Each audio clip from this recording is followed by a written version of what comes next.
We are live. Let me just make sure I'm not on the Wi-Fi because we've been having Wi-Fi problems at home. Signal. What's happening, Crypto Farm? Happy Monday. Good morning and welcome back to Love for Crypto. I'm Scott. It's a pleasure to have you here, whether you tune in live in a sec or down the line. I don't care. Appreciate you taking the time out to consume the content, so thank you. Today we're going to talk about volume waning. Volume waning. It makes me laugh how they only attack XRP. Oh, volumes wane, XRP volume wanes. I mean, I'll read the headline in a minute. Makes me like, it's only ever XRP. It's never Bitcoin, never Ethereum, never this, never that. And I'm not saying every single crypto's volume's waning. I'm not saying that. I'm not saying they're all dropping. I'm just highlighting the quick to XRP's dropping, but don't say, but look at Bitcoin. And look at fucking Ethereum, and they don't say certain numbers, they don't pump out certain numbers and facts, so we're going to go through them right now in the first 10 to 15 minutes. Morning, Alan, Stephen, Gumtree Buys, Fabrice, good morning, everyone. I appreciate you all coming in, even the lurkers, the browsers, the guys who don't engage, love you all. So, there's no end in sight to XRP's downtrend as transaction volume wanes. It's up 2%. For starters, it's up 2%. I don't give a fuck what it was down previously. It's up 2%. XRP has been struggling to ward off the heavy selling pressure it's been facing since late February. Keep that in mind. February, rising. Daniel, everyone, good morning. This is pure, unadulterated fucking FUD, mate. This shit. Listen to this and keep February in mind because we're going to follow it up with the other fucking... Mate. I want to watching this morning in bed and I wasn't going to do the video till midday, and after I saw this, I'm like, get the fuck out of bed and do the video. VeChain is exploding, that's why I'm saying, like, XRP is still a buy in my opinion, but I honestly believe now that the people, when most of us first got into it, we expected XRP to be our first sellout and everything else was a long term. And I'm afraid now it's looking the other way, mate. It's looking like VeChain, casino coins, your other stuff, your Bitcoin itself is going to be your first cash out, and then it will be XRP. It's just flipped on its head, mate. Just change a little bit. Just change a little bit. Sentiment report are 97% long. Well, they're probably reporting properly, Daniel. I'm not even joking. February. With its buyers being unable to spark any type of notable rebound from its mid-March lows. This week, mid-March, from its mid-March low, Bitcoin was 3K in March, bruh. Do you know what I mean? Like, let me just carry on before I start attacking other shit. This weakness has caused the token to post significant losses against Bitcoin value, not volume, and many of its peers. And there have been no technical nor fundamental catalyst to help shift this trend. I was about a fucking recession, you bellend, a global fucking reset, hey, you weapon. There's been no fundamental catalyst. Are you having a laugh? There's been no catalyst on the downtrend since February, March. Are you fucking COVID-19 lockdowns, anyone? Jesus. I'm sorry, we've said it before. The people really think that the amount of remittance going through this summer is the same as the amount of remittance that went through last summer. Do you really think the same amount of people are working? And the same amount of people have the same money to send home again? They don't. Not as many people are working this year as they were last year. Recognize that, right? In addition to there being no notable additions to Ripple's X Rapid since renamed to on-demand liquidity. Oh yeah, because nothing's happened with MoneyGram and SBI, has it, you weapon? Cross-border payment solution XRP's transaction volume has been stagnant. Even starting a slight descent. It was not a slight descent, mate. It went from 5 billion early in the year, 5 billion daily volume, to 1 billion. Oh no! But no one talks about Bitcoin going from 31 to 33 billion daily volume down to 14. Ooh, No one talks about Bitcoin losing half its fucking volume, did they? Oh, we're going to carry on. We're not done. Morning, Christ light. This has struck a blow to the crypto's midterm outlook, causing many investors to jump ship as analysts set relatively low price targets. Now, jump ship at your own discretion, guys. I'm not telling anyone to jump ship from XRP. I don't know if you're going to get a better buy-in than this. I don't know if it's better to just sell your fucking bag now, wait a month, and for the same amount, get a bag twice as big. I don't know. So don't sell any that you've got. Just fucking buy more as it goes lower. Swap it to something else, but you make that decision. I'm not telling you whether it's still good to buy it, whether you should be selling it. I'm highlighting FUD stories surrounding it.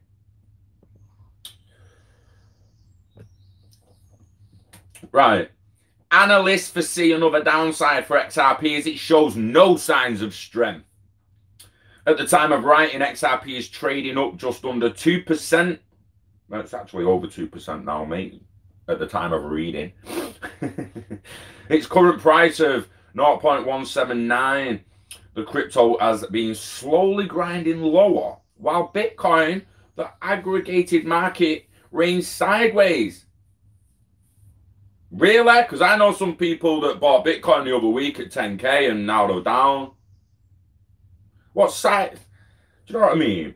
The slow descent first started in early June when the in-battle token was trading over 21. Oh, you mean shortly after Bitcoin had bottomed the fuck out to 3k? And what happened last time? Bitcoin bottoms out, then booms. XRP bottoms out, then booms. After it, it was delayed. Always has been with XRP. People have learnt that since 2018, mate. You can't bring that to us again. The support is currently in the process of being shattered, and then they show a fucking chart from one exchange. Oh, Bitstamp. Oh shit. So because it's all down and all the volume's down on Bitstamp, surely it's all down across the fucking board and the project's fucked. Sell your XRP. What the fuck? From a purely technical perspective, XRP isn't showing signs of forming any type of long-term bottom. Luke Martin, a respected cryptocurrency analyst and the host of a Coinist podcast, recently floated a question regarding where the crypto may bottom, noting that it has been dropping all of 2020. When did he say that? If you've looked at the Bitcoin price, you know it ain't been dropping all of 2020. It's fucking not, you lying bastard.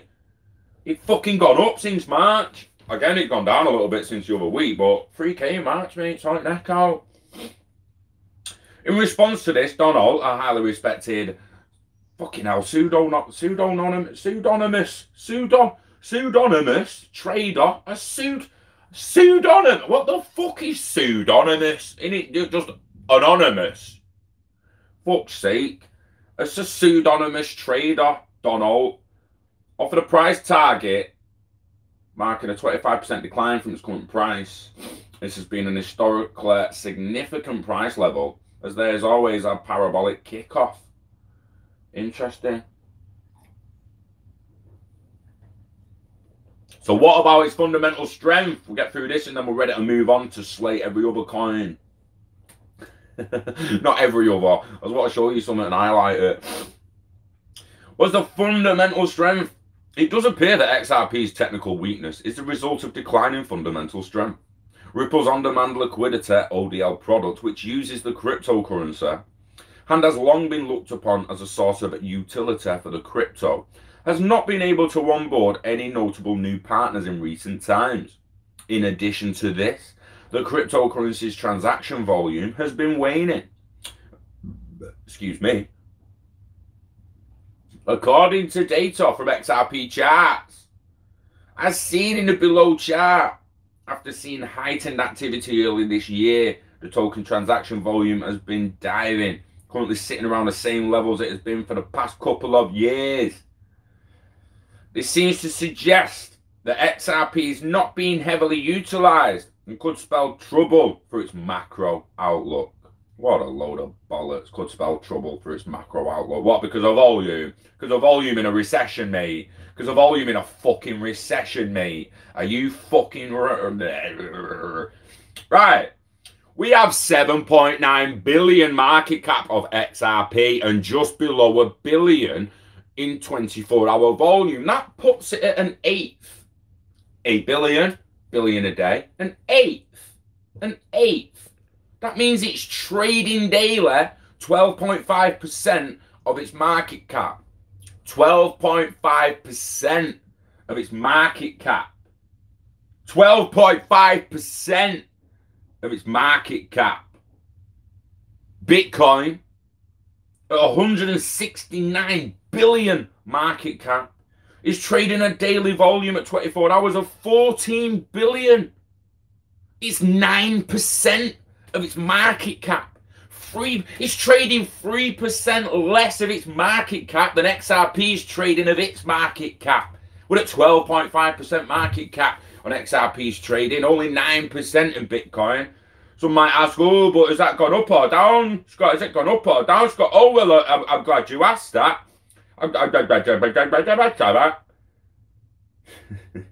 Let me just come back here. Hey, where's he gone, eh? Where you gone there, February?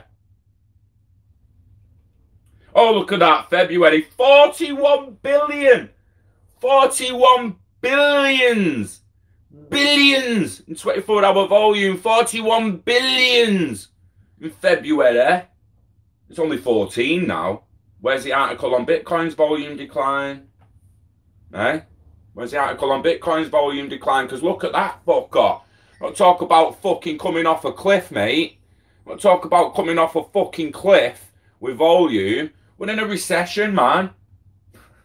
And people's wondering why volume dips. You know what's impressive? Ethereum. Ethereum. Impressed me this morning, Ethereum. 25 billions in market cap. Yeah, fucking 6 billion a day, bro. 6 billion a day. That's like... It's 25%. It's like 25% of its market cap. It's trading 25% of its market cap. And if you imagine all the ERC20 tokens are actually running on Ethereum, shouldn't Ethereum be Ethereum's market cap plus all them fuckers? Shouldn't Ethereum actually be number one already? Do you know what I mean? And 6 billion 24-hour volume. Let's have a look at how much Ethereum fell off the fucking cliff, eh? Because I'm telling you, they all did. March, 24 billies. Oh, actually, it went up from Feb to March, Ethereum, and then went down again. Well, it was at 16 billies, 24 billies, 27. Probably get a 30 somewhere in there. Probably get a 18, 13, 18. And it's on 6 now. 6 billion now. Where's the article on Ethereum? Where's the article on Ethereum's volume's gone down from fucking... Do you know what I mean? Over 20 odd billion a day. It's gone down to 24 bill a day there. I'm guessing it's 25 bill a day. I mean, and that's around February the 16th. February. Oh, and a mid-March fucking drop-off. You mid-March fucking drop-off talking like it was only XRP. Again, FUD. Muddy fudders. Seriously, guys, you're not seeing it like... I've always said that the banks don't necessarily need XRP in the times we live in now. They don't. They just need a faster messaging system. It's a future internet of value that really, really does need XRP. It fucking does. It really, really does. Right, let me go back up to the comments before they all start getting out off me. I thought I just needed first thing in the morning, cup of coffee and a crazy man. You know that, Carl! Wait till I watch your video you sent me, mate. I've not had time to watch it yet, but I'm gonna watch that. I'll be in your inbox like, what about this, Carl? Like fucking Steve is to me. That everyone's hounding me fucking inbox, mate. Not even me inbox, like me WhatsApp. Shit. Future-proof yourself. Don't ever jump shit from XRP anymore, bigger. Yeah, you got to, it's, yeah. You're shaking them out, but What I'm basically mean, Cal, why are they not trying to shake people out of Bitcoin? Why not shaking Ethereum out? That could be an article about the whole fucking market dipping in volume since February. But it's just about XRP. Why? Why? Why not even mention big? You had bigger declines. Bigger declines in some other coins. Why XRP? It's had quite a big decline, don't get me wrong, went from 5 billion a day to down to 1 billion. That's a hefty drop. Yes, crypto trader.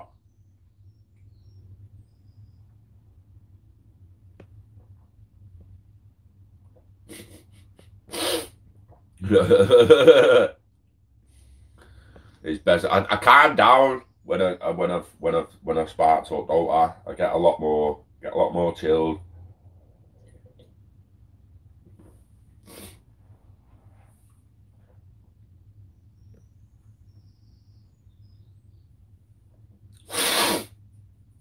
What? You're getting fined for not wearing a mask? Nah, mate. I'd say, do you want to fine me for not wearing a mask? Carry on, dickhead, and you'll be taking me to jail for palming you in the fucking face.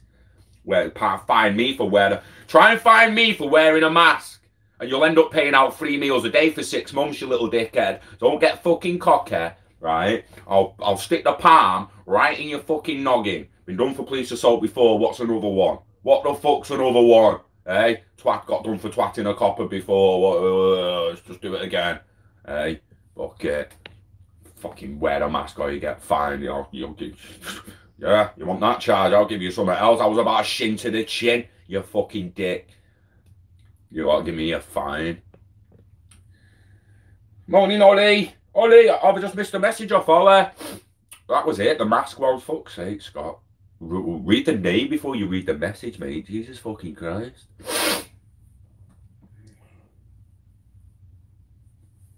There is, like, they should be doing more. Don't get me wrong. I mean, I'm having a joke saying I just dropped the copper. Well, they shouldn't be fining people for not wearing masks. We live in a democracy. They're fucking servants. You asked. There's not even, mate, there's not even a deadly virus about it. There's just not. People's acting like MERS has gone globally. It's fucking SARS. Get a grip. Get a fucking grip. We're talking about SARS, CoV-2, 2 to 3% death rate, mortality rate. That is not a lethal fucking virus.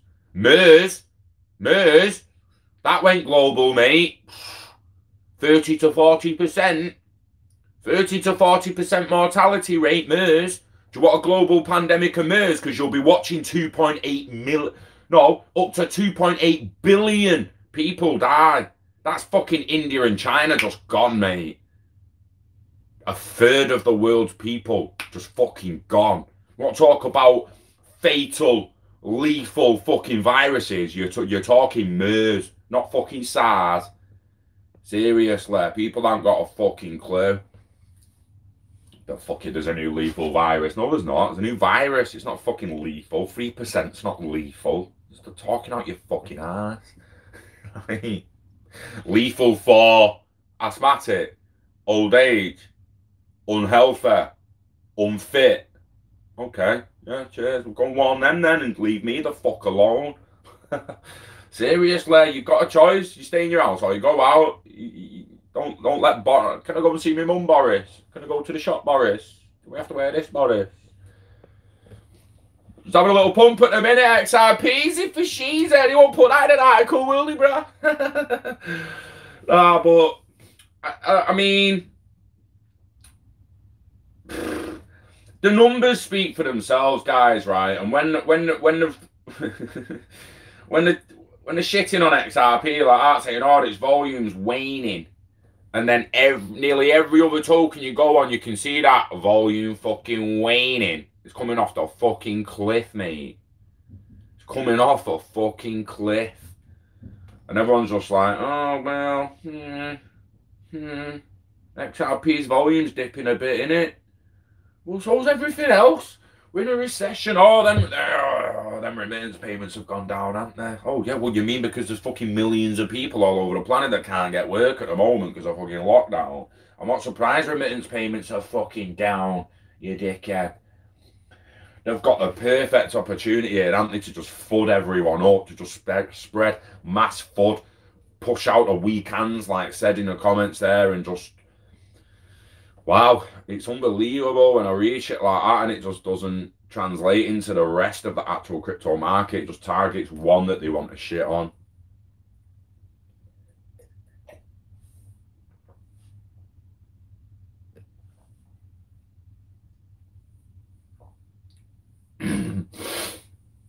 Yeah, shit. I mean, if you're comfortable doing that and you manage to do it, mate, there's no harm in shaving a bit of XRP while you're high and buying in back low, and shave a bit more high and buy in back low. There's no harm in that.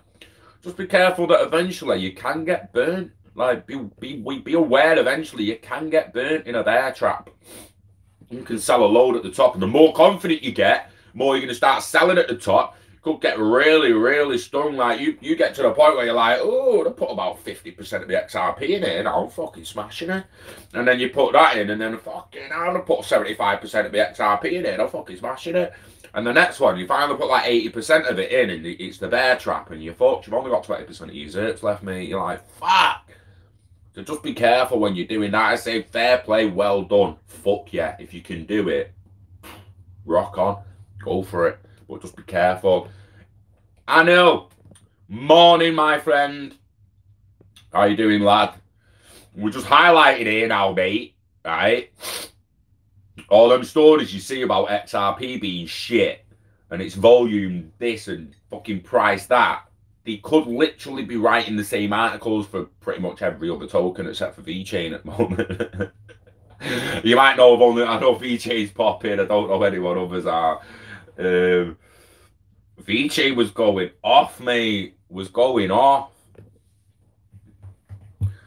Yeah, we're not meant to get rich. It's just for the elites, but they will let the people who hold on long enough get rich. Just like the people who grinded into the .com era. Jeff Bezos grinded. Carried on buying his AdWords. Didn't give a fuck what everyone said about his online bookshop. Didn't care. Bought all his AdWords. Bought all his advertisements on other platforms, and the rest is motherfucking history. AdWords was then kind of gone, overpriced. You'd miss the boat being the one who spent the most on AdWords. Amazon spent the most on AdWords, so it grew the most in the 90s and not early noughties. Who do you think spent the most on Facebook ads? I'll give you a clue. It's a marketplace, and it now pulls between 3 and 6 billion a year.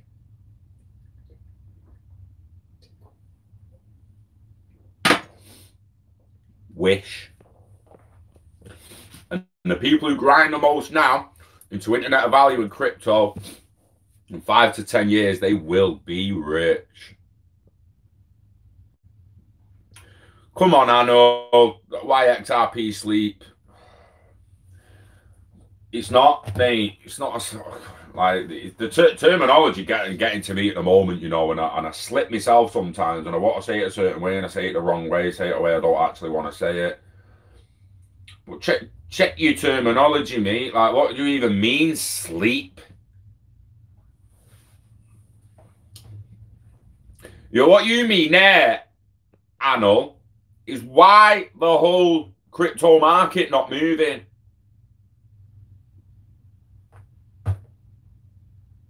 VeChain's moving a bit, but I ain't fucking rich off it yet. So why the fuck's VeChain asleep? When's it going to be $1? When's Casino Coin going to be $1? When's your mum cooking you tea? I don't fucking know. Do you know what I mean? Like, what's the weather like in India? I know. Just waiting for the liquidity crisis. XRP. I'll put a mask on and go in the bank. Yeah, Carl, I'll come in with you, mate. Big ballied up in a bank. I got told to take my hood down in Tesco once, and I just told him, I said, mate, carry on, I'm going to legitimately go out, I'm going to buy a burqa, and I will come in here fully covered. I said, don't fuck with me. I'm like, I've got my hood up, my ears are cold, I'll move the fuck away from me, you're invading my space and making me feel threatened, and don't fuck with me. Fucking take your hood down, take me fucking hood down, you want to come back in a balaclava and fuck you up.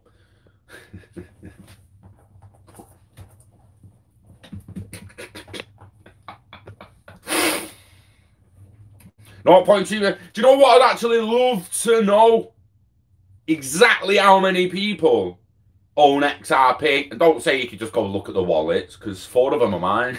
So that ain't telling you how many people own XRP. Oh yeah, just go look at how many XRP wallets you have, Scott. It's like, right, well, I've got one on that Ellipal, one on that Ellipal, one on that ledger, one on that ledger, one on that ledger, one on Wirex, one on Zoom, one on fucking Uphold, 2 on Uphold. You know, like, how many XRP wallets are there? Are gonna be like, well, I've got nearly fucking 10, probably more. Do you know what I mean? It's like, you can't just look at wallets and know how many people own XRP. No news in India. More people. People online talking about cashless and getting really, really scared of cashless. Crypto Insomnia, morning. Sly Brethren, morning. Beng Peterson. Yo, the reason you've not sold XRP tells you that you know it's something special, you don't want to sell. Whether he owns it or not, it's a weird one, isn't it? Yeah, right, Carl. Got something here now. So, is that another tiny little... No, I see everything being pushed in here. Everything from, oh, you're going to want to go cashless, to, oh, it better using Tesco online instead of going Tesco, to legitimately pushing the whole digital agenda. What if this is to push through facial recognition? Because the more people that start committing crimes like that, the more people are going to be like, listen, I want some fucking security. I want some fucking security now. I'm fucking sick of this. How long is it going to take? Guys, I'm not talking 6 months to 2 years. I'm talking the next 2 fucking decades. What's fundamentally going to happen to our world when people realize that they can make change through consensus, that there's a new technology that can govern and track us, everyone, from us to the actual governments. Walk around coughing on cash and give it to people. That's savage. Savage these days, that, mate. Oh, you're not allowed to wear the... Oh, it comes both ways, doesn't it, Ollie? Like, why do you have to wear them in the supermarket, but then don't have to wear them in the bank? That just makes no sense. They're not sell without profit. I know, just patience, mate, and diversify, legitimately. Well, we're trying to rob a bank one day, and the bank was got rid of all that, yeah. Legitimately, like, this, yeah. I was legitimately, like, there's going to be a day someone's like, give me the fucking cash, and there's like, yo, we went cashless yesterday, bro, there's not even any cash left in this shop. You fucking dickhead. Like, get with the times, bro. It's 2023. Oh, you got you made a vape pen, Sly. You made a vape pen. Yeah, most banks don't have lobbies anymore over the last year. Like 90% of them passed out tellers. Now it's just ATMs. It's fucking bangers, innit? Like, they're just disappearing. Sell XRP. If you want Robert, it's up to you. Sell now.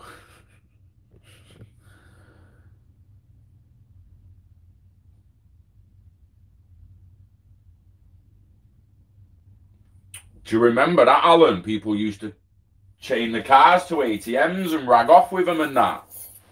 That is like crazy fucking times, that. Like, what the fuck is going on when that kind of shit actually happens? Make me fucking lighter again. Where's the burner? Actually, what's going on? What's going on in a world full of pain, blah, blah, blah, blah.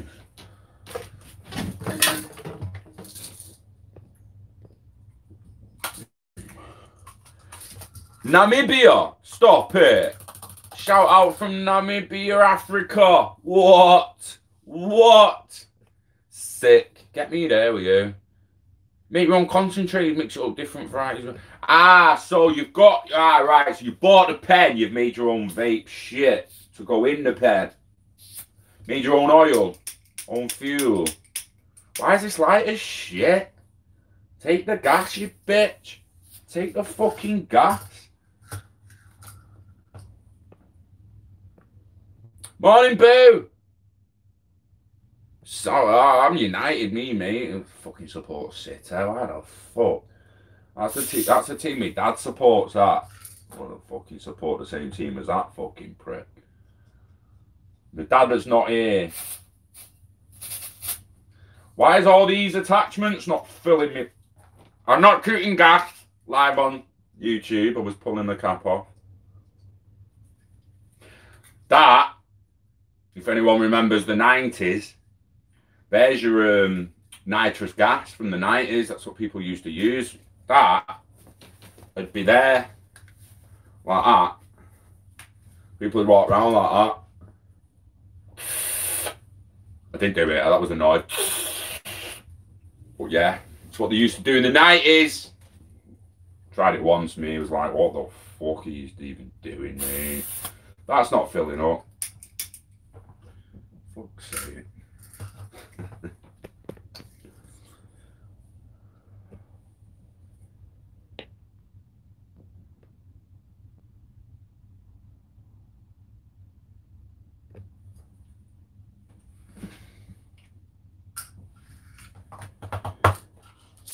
How long till we see a full-on bull run?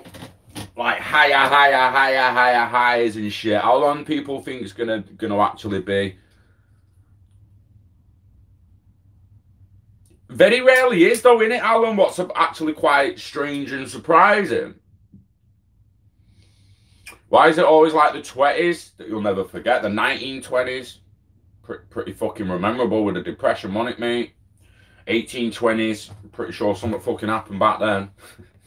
And there'd been a plague in every single fucking one of them as well. I mean, the first plague got to come from the First World War's dead bodies on it, but eyebrows burnt off like from the shed.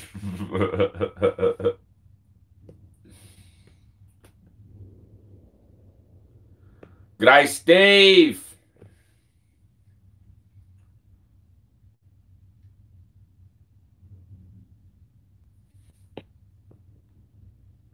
Scott's about to do some loot. Tipex Finners before they got on gas. Do you know what, mate? You're not wrong. Even deodorant, just spraying deodorant in a bag. Not spraying deodorant in a bag like you do with a can in the balloon. Fucking deodorant or gas, anything in a bag, the aerosol, and fucking hyperventilating at me. People were fucking sick back then. Like I said, I didn't do that shit.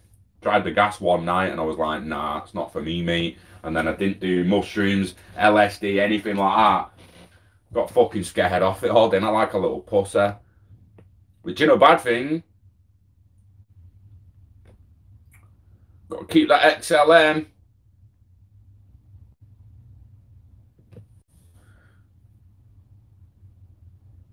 Get a can of whipped cream, suck the gas that comes out and live stream. Why? What's that do, Sly? You're telling me whipped cream will fuck me up?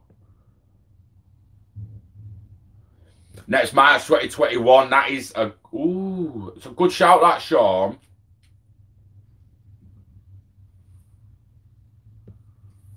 Exactly, Carl. What's going on? Has it even really happened yet? This is the thing now. Everyone thinks that we're coming to the back end of it, right? What if we're not? What if it's barely started and they want to stop the lockdown now so we can enjoy the fucking summer? They tell us we've had a second spike and then we're locked down again for winter. Flu season back in fucking 6 months, mate. Do you know what I mean? We're back in the flu season in 6 months. It's like we're gonna get a little a little break in it where we're all allowed to go out and all that, and all of a sudden the news comes back on to scare the sheep that there's a second outbreak and we're all back in, and boom, it goes again. And then next year we are getting the news that it's as bad as '08. All of a sudden the fucking safety net and new systems moved in and crypto rockets next summer. Who knows? Who knows? Helium livestream will be hilarious, especially if you start singing karaoke. If we could get some fucking helium, mate, and be a fucking start.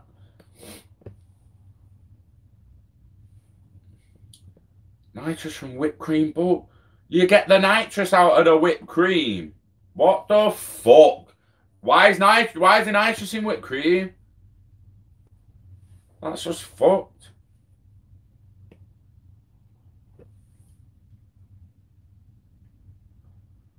VET and XRP are two of the major real-world use case projects. Like, name 2 projects being used more than them currently in the real world. Like, people will struggle. They'll struggle.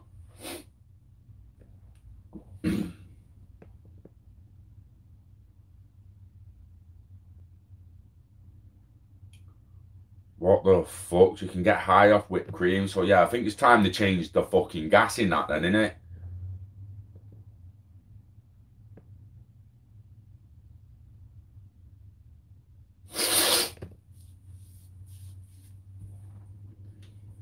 Interests me what's going to happen with the economy and COVID moving forward and the lockdown.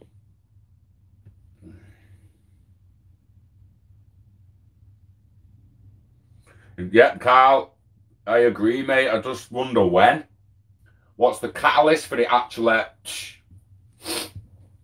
Let's have it right. I've said many, many times it's all right for a lot of us to sit back because people have told us and shown us, and we've seen the evidence that we're running towards a recession, and it's clear we're now fucking in it, right? But I am not an economist. I'm not an expert when it comes to economies. I don't know just exactly how bad this is going to be. I don't fucking know. And if I listen to some people, we're on the back end of it. We're coming out of it. Excuse me. And if I listen to other people, they say we've not even seen the start of it yet. You ain't seen nothing yet. This is just the beginning. You're like, what? How did I do this? Just the beginning. It's absolutely fucked. And it makes me wonder, Carl, like, what's the catalyst and the turning point for when they say, yo, this is worse than '08. This is worse than '08. Morning, legendary. Not much cracking, mate. We had a top first week of summer last week of June, and since like the 26th, 27th of June, it's just been fucking hanging, pissing it down. Horrible summer. It's like a tropical summer without the sun in between the showers. Like, it's not right. Humid and warm as fuck, but wet. Yeah, it's hard, Carl. It's hard. I've got to the point where I'm just like, it's like with my dad last night. He's like, you think Trump will get back in? So I'm like, off what I see at the moment, yeah, 100%. I'd bet 100% at the moment Trump gets back in. He's like, oh, I'm not too sure about it, me.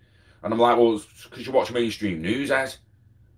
Look back to 2016. The mainstream news would have been telling you he's not going to get in then. He's going to lose. He's not going to get in. Hillary will get in. Right up until the fucking day when they said, oh, actually, Trump's in. Shit. It's the same again. And don't get me wrong, once that actual campaign starts picking up and stuff, the electoral campaign, and it might actually change, but my thoughts at the moment is Trump's 100% getting back in. And my dad's, he's just sat there watching the mainstream media and everyone else is listening to Boris and blah, blah, blah. It's fucking crazy. We try and wake people up to it and just get fucking laughed at, yeah.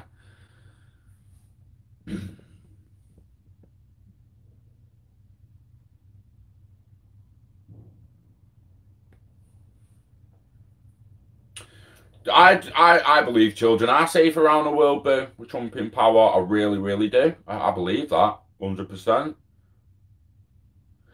you know what, right? Ask yourself this question. What have they been doing for the last 4 years behind the scenes regarding draining the swamp? So, Epstein, right? Since Epstein, how much swamp's been drained? How much of that actual prison was drained? How much of the FBI has been drained, the CIA? So you've got the FBI now arresting paedophiles, but how did they, have they been spending 4 years making sure there's no more paedophiles and no more deep state and shadow government within the FBI? And then the FBI's like, right, we're all good people now, let's go and take these evil bastards down. How's it even being done? How's it happening? None of us even really know. We just think, oh, right, yeah, there's this cabal, this dark, deep state government that's run by 3 cities that are actually countries. Vatican, City of London, Washington, DC. And it's fucking... it's like we know, but we don't know. It's complete and utter bullshit. Like Q kept saying, like... Can you imagine tomorrow the Hillary video came out with that little girl? How many people would legitimately just be like, that's fake, that. It's got to be fake, that. Gotta be fake. I've seen The Grudge. I've seen Exorcist. I've seen all them horror films, and nobody can put someone else's face on someone else. If the moon landings are fake, everyone's like, it's fucking fake. What do you have to do to actually prove all this has been happening? The mainstream news is owned by the elite. Yeah, and it goes deeper than the media, doesn't it? This is what we're saying. In the past, they've owned the FBI, they've owned the fucking CIA. They dropped the Twin Towers for fuck's sake and made sure they didn't speak to each other. So, do you know what I mean? You know what they were fucking doing in the past. But how do you drain that? Is Trump's first 4 years draining the system so we had good in the system to tackle the rest of the system? And now he needs his next 4 years to actually finish fucking doing it. It's crazy. We have a store. You can buy them all medical grade or food grade 99. What? Medical grade nitrous tank. What the fuck do you need nitrous for? Medical, like, am I missing something? What's nitrous used for? Laughing gas. Put people to sleep. Is that what you do? Yeah. Is that what it is? You remove the oxygen, you just get fucking high or some shit. Yo, it is in it. It is in it. It's laughing gas in it. I've got to check that because my head's just told me it's fucking...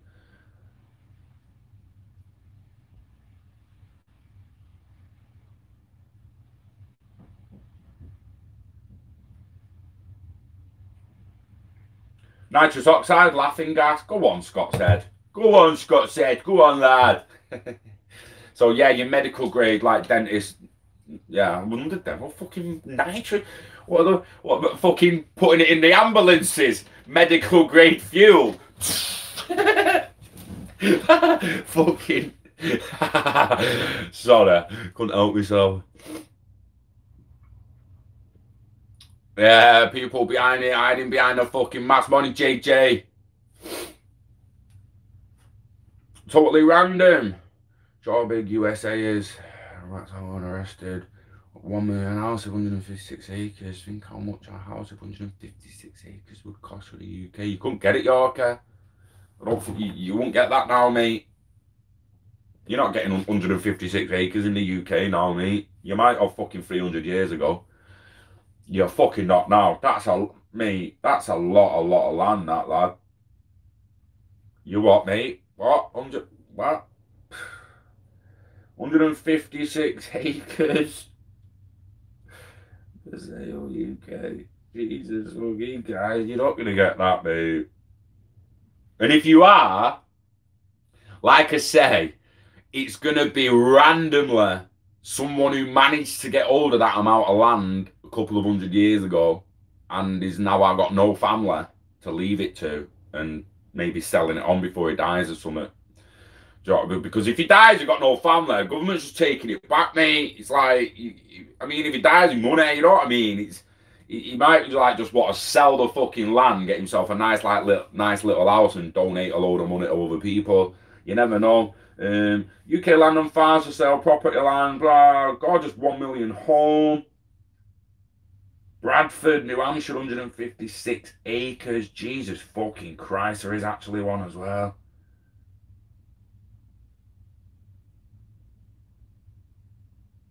Is that her house? This is going to be her fucking house. Jesus Christ. What the fuck?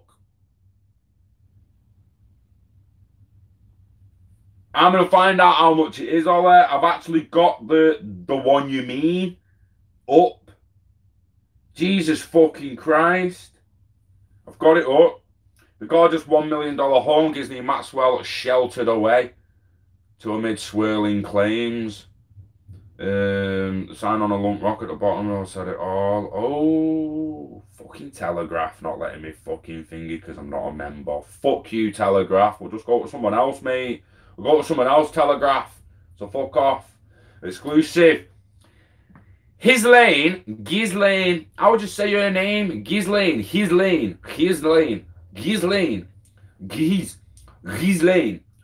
Where's she from? Where's she actually from? Ghislaine Maxwell. Is she Russian? Ghislaine Maxwell.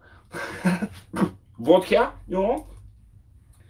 Jeffrey Epstein's madam was arrested at $1 million New Hampshire estate she bought in secret just 8 months ago and is called tucked away.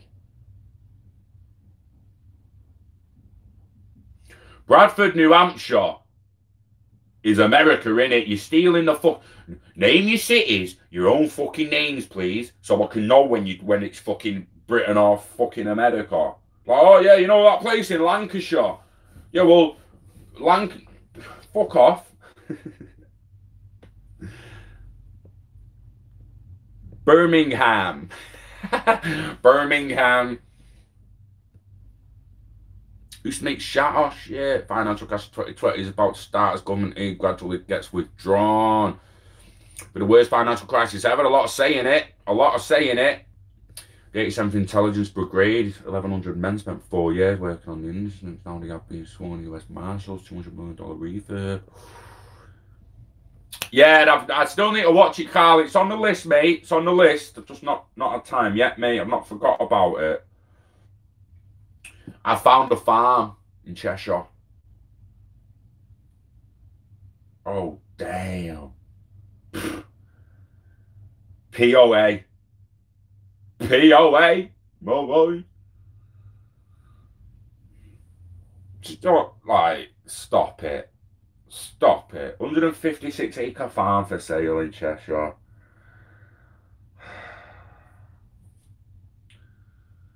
Jesus.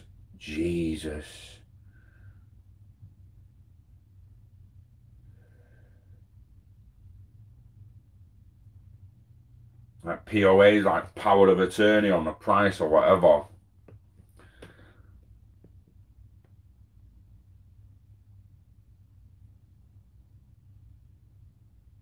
Two more catastrophes all over. Don Toretto needs a nitrous, mate. Quarter mile at a time, baby. You know this. We family, yo. We go all the way, yo. Quarter mile at a time, yo. Yeah, it's what the time we covered it, mate.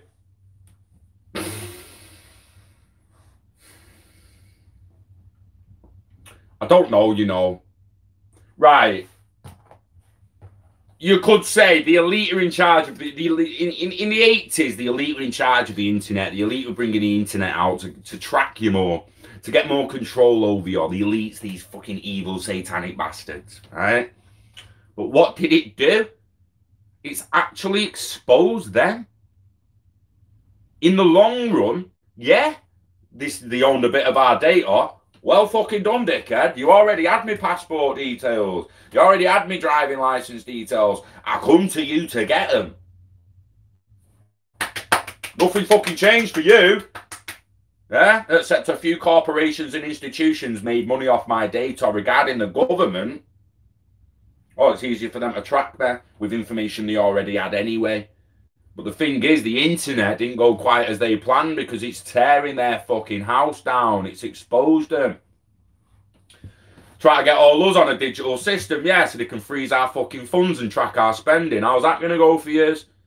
Hey, when we turn around and go, well, actually, this is our country, so I think we'll track your fucking spending and your fucking expenses, right? And make sure you're doing it fairly. Never mind you tracking us. We'll track you now.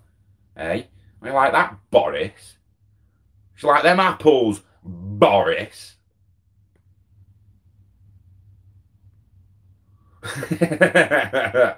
Nitrous wheelchairs and shit. From what month, boo? Economist front page. From where? Greenbelt land, Carl. Bastards.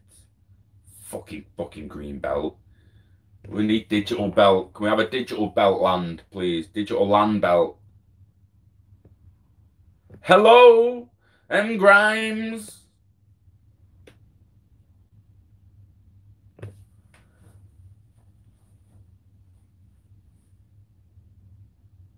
Bought it for cash.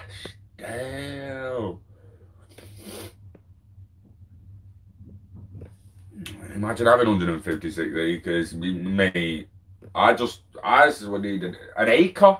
I'd probably suck a cock for an acre, mate. You know, that's not sugarcoat shit. Land's worth a lot of money, mate. Don't tell too many people it happened. It's all good. Mate, trampoline world. That's what I mean. 156 acres. You could have an adventure park, paintballing, fucking airsoft, go-karting, fucking go ape in the trees. You could have a yoga retreat. You could have swimming facilities. You could have a fishing lake. Oh my God. Anything you fucking wanted to do regarding adventure, leisure, or even therapy.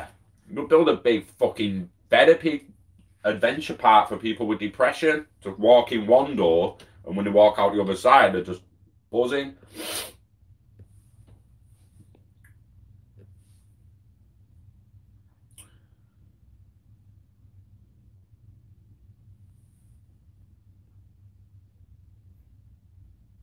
We're doing social distance and mask at DLTCONUK. People do what they fucking want, mate. I'm telling people to wear a mask.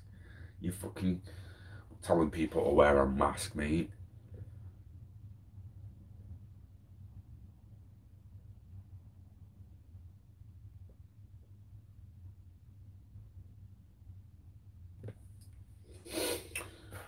Loose Change, second edition. What's it gonna show me new, Carl? I'm not even asked you what it's really even about, have I, mate? What should be like some free fucking out money? Like, hang on. Second, do I not watch the first edition first? An hour, 10 minutes.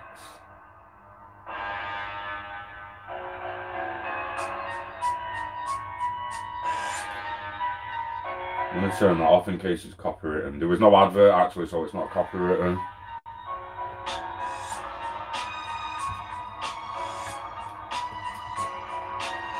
Got a shed in the middle, Carl, yeah! And a quarter-mile strip for the nitrous wheelchairs. What? Someone's going to start spitting bars in a minute, I can tell. There he is, 1960, Eisenhower. Yo. Presents a proposal to Secretary of Defense Robert McNamara.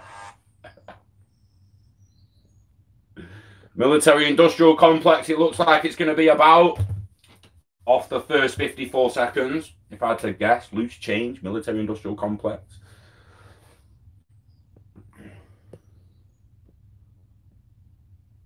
Oh, I ignore every fucking message I ever get that says PayPal. PayPal this, PayPal that. I'm like, fuck you. Fuck you, you lying bastards. Get fucked. That's worse than the people sending you fucking digital tax returns when everyone knows they come in a fucking gyro.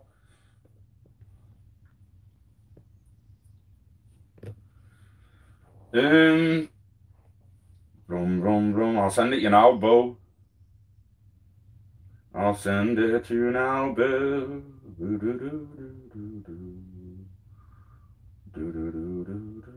Send link. Send link.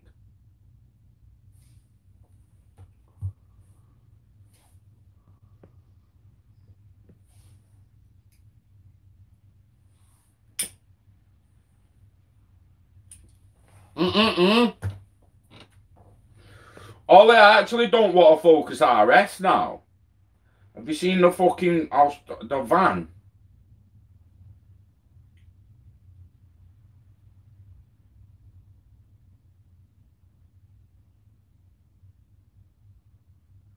Boom, boom, boom, boom, boom, boom, boom, bada, boom, boom, boom, bada, boom, boom, boom, boom.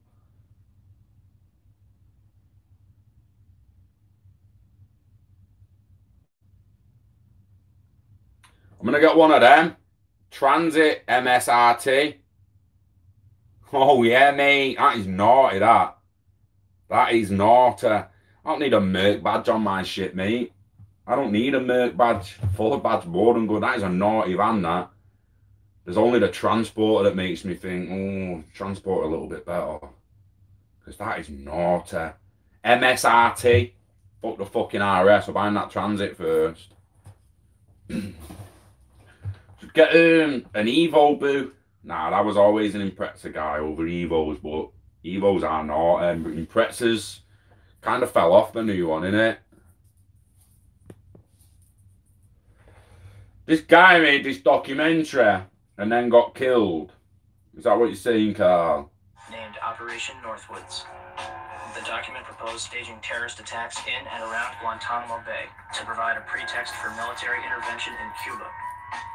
The plans included starting rumors about Cuba using clandestine radio, landing friendly Cubans inside the base to stage attacks, starting riots at the main gate, blowing up ammunition inside the base, starting fires, sabotaging aircraft and ships on the base, bombing the base with mortar shells, sinking a ship outside the entrance. Why? Because I want a van. Because I don't subscribe to your shit fucking branded cars.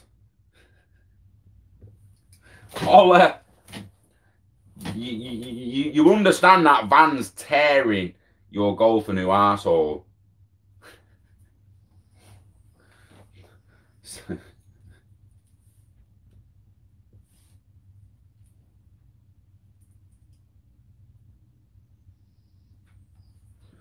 No, I didn't see that. Didn't see that, mate. Richard Hammond.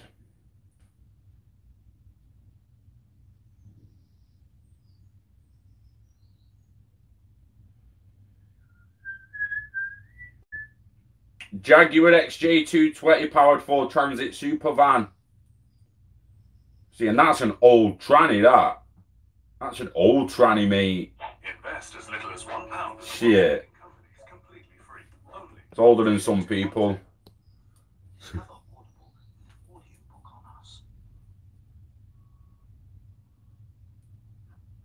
your typical white van man, this would be the ultimate transit. It may look box standard, but I kid you not, it's far from it. Let's meet the owner and the driver. Mate, you know how sick the Jaguar XJ220 was? This looks just like any other standard. And it's got the engine in that tranny. What the hell? I have to put it in the back. Well, it's the engine out of the Jaguar XJ220. It's a 3. How'd you get an XJ220 engine without getting the XJ220? And then why would you want to put that in a tranny? Like, why? Why did... Yeah, I don't get that. I don't get that. That's quite strange. For anyone who don't know what an XJ220 is, I'm actually going to get one up. Because it was the fastest car in the world until the McLaren F1, I believe. Or one of the fastest cars in the world until the F1. Like, they got that classic fucking Jag, fast as fuck, and put its engine in a tranny. Who the fuck does that? Who the fuck does that? Like, surely the car was wrecked. And he was like, right, need something to do with this engine now. Yeah, got to have been, hasn't it, Ollie? Got to have been, mate.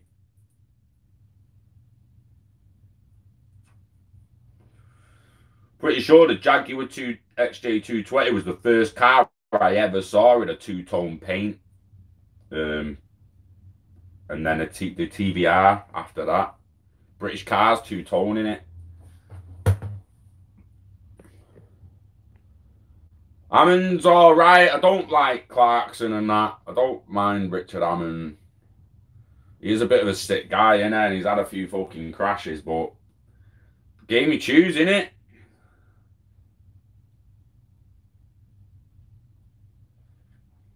"2006. Shit the bed. That when he had his first major crash.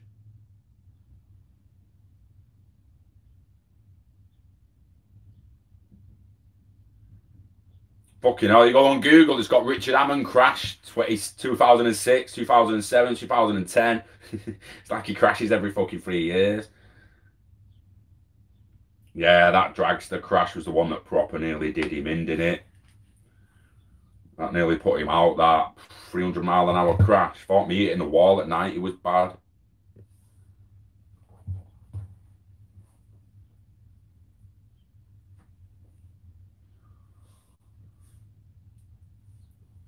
Yeah, them MT, them fucking MSRT trannies are sick. I actually want one.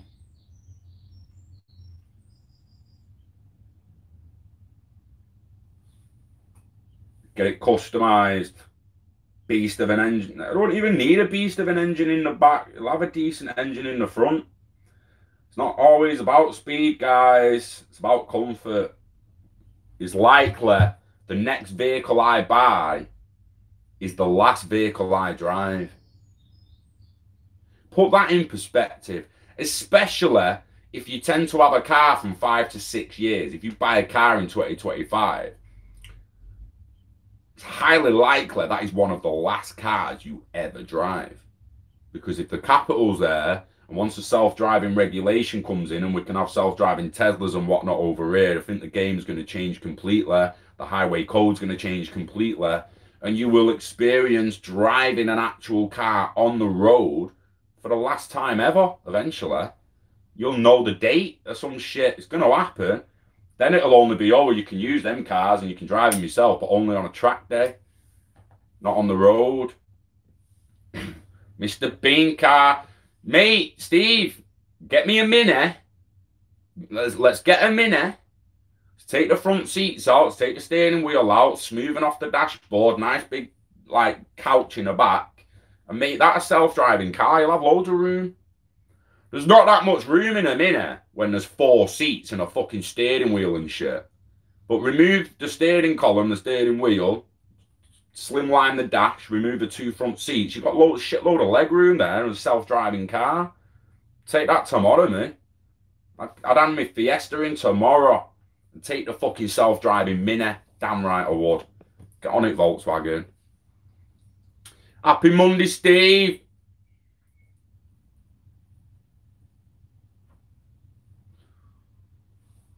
Nice. Mini Coopers. What's the Scott's Motorhome's a transit pickup with a shed on the back, eh? Oh, mate. Take that tomorrow, me, mate. Transit pickup. So you know 6-wheeler Mercs, mate. If you into pickups, Carl? Without going to like a proper bug out vehicle that's literally made for off-road bugging out. What's this beast?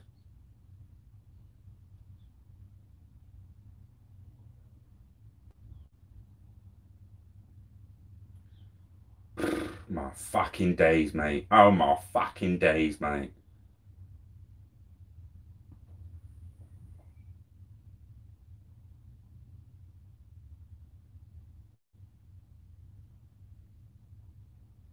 Just thought I'd give you the set to appreciate that fucking monster.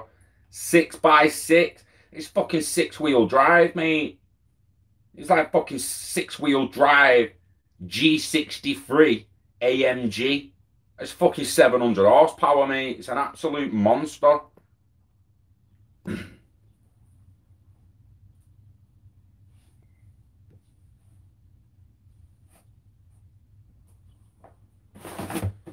Like, people have the Teslas in the UK now, but I don't think they're set up to self-drive. I don't know whether it's just a matter of push a few buttons, download a bit of software, what, but as far as I'm aware at the moment, this isn't 100%, so I don't know, research it yourself, but as far as I believe and I'm aware,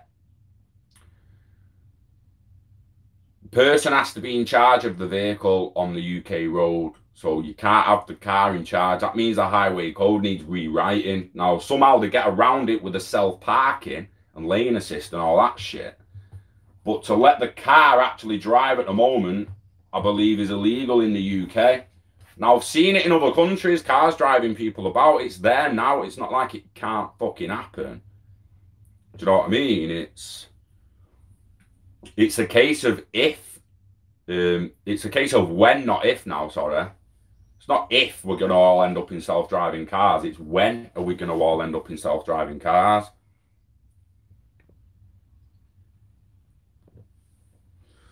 Is it legal, Carl? But I don't know the fundamentals of the legalities around it. Like, is it legitimately just about the government going into the highway code and changing one sentence from vehicle must be controlled by a human to vehicle must be controlled by itself, by consent, by algorithms, by the system? What's the law? There's got to be a law change somewhere, aren't there?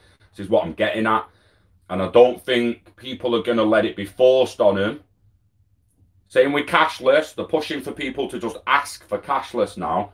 And in the end, they're going to introduce this self-parking, lane assist, indicators to show you that the car knows there's something in your blind spot, indicators to show you that it knows everything you know. And in the end, in about 7 years, all the people who are currently like, I'm not getting in a self-driving car, they can't drive themselves. In the end, they're going to be like, fucking hell, my car is legitimately pretty much driving itself now. You might as well just take the steering wheel out. That is when it's going to go. Everyone who's been waiting, from Volkswagen to Tesla to Mercedes to everyone, is just going to be like, what, you ready now? Ready for a self-driving car now? Take the steering wheels out. Right, next model 2028 model, Neo, no steering wheel, Volkswagen Mobility as a Service, fully getting adopted and implemented. It's how they do that, I don't know. That Volkswagen document lays it out, but will it happen exactly like that? Who knows? They have drones by 2050, them motherfuckers. Self-driving cars by 2030, drones by 2050. Absolutely incredible. Drones taxing people about by 2050. And that's Volkswagen's prediction. Not Scott's. Volkswagen's. It's absolute madness. 69 Camaro. Seriously, right? Some of these dream cars like your 69 Camaros and your fucking GT Shelbys and shit like that. Imagine the worth of them in 20 years, mate. Another 25 years. Legitimately, man. Fuck. Imagine a 69 Camaro in good condition by 2069. 100-year-old Camaro, mate. Imagine that shit. Imagine you still had a Model T now in mint condition. You'd have a museum that wanted to give you $5 fucking million for it or some shit. Talking about appreciating value. Fuck.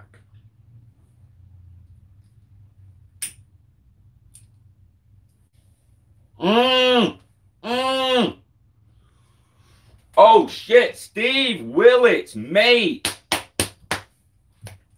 Never ever even considered that direction. Now, you've heard me talk about insurance to the point that the car's driving itself. I shouldn't be insuring that car. And the point where it's parked on my fucking drive should just be minimum insurance to protect theft and damage. And then when I'm out, when it's driving itself, it should go up. Because you can kill people and you can hurt other people. It's not just your car getting damaged by someone else or by the wind, weather, or whatever. It's the potential that your car hits someone and kills someone. There's more risk. Do you know what I mean? But to push people out of driving themselves, the insurance could go and likely will go through the fucking roof. Again, enticing people to be like, yo, well, I want a self-driving car then. Sick of these premiums. Can you have a point where like half the cars are self-driving and half the cars are human? Is it going to come to the point where hardly any of the self-driving cars crash? And if they do, it was a human that crashed into it. And everyone just turns around and says, look, humans have got to come off the road. They keep crashing into the self-driving cars. Self-driving cars aren't crashing into each other at all. Yet a fucking human keeps hitting one now and then. It's like it can't get out of the way. It's going to be able to get out of the way when it can tell the car coming at it to slow down. And it's like, yo, bro, you need to slow down a little bit while I speed up a little bit. We'll miss each other by 3 inches. Legit. Talking like out of 5G. You're in a human fucking coming at 50s. And the self-driving car's like, yo, slow down a bit, bro. And they're done. And there's no communication back. And it's bam, done. Mate. What's the people think it's all about finance, this technology. It's not. It's how all that's gonna work behind the scenes. It's fucked up. It's deep as shit.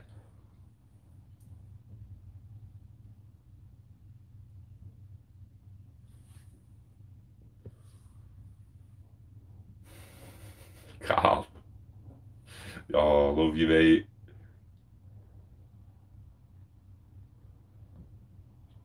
Yeah, imagine keeping hold of some cars like they say, right? It's okay.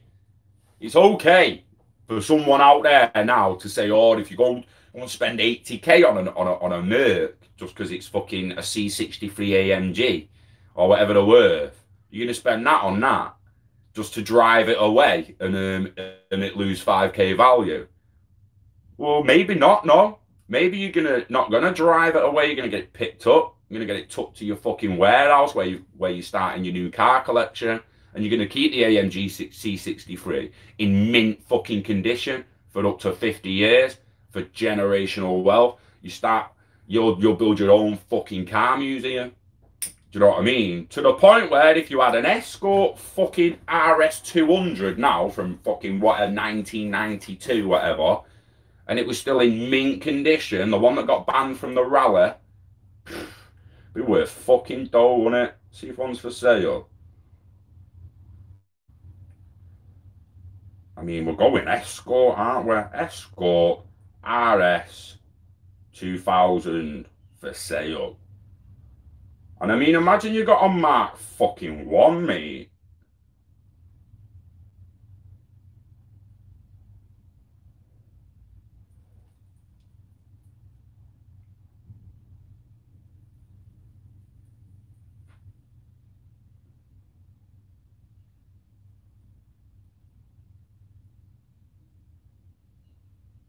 $16 grand. Jesus fucking Christ. So this one's only a 1600 Sport. It's not a 200. It's not a 2000, sorry. 1980 African import. 16k for an Escort older than me. What happens when if you had that car in 2080, 100 years old? It's not far off like the fucking British version of what you're all going on about with your fucking Camaros and your Chargers and all that shit. Ours are more like fucking Capris and stuff like that.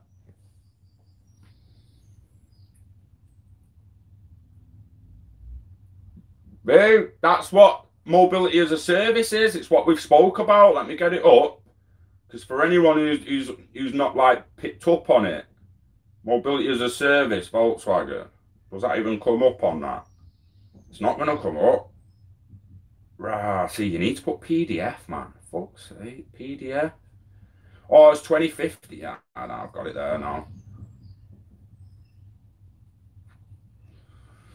So we all know Volkswagen own a hell of a lot of vehicle companies, right? Or vehicle companies, as Americans like to say.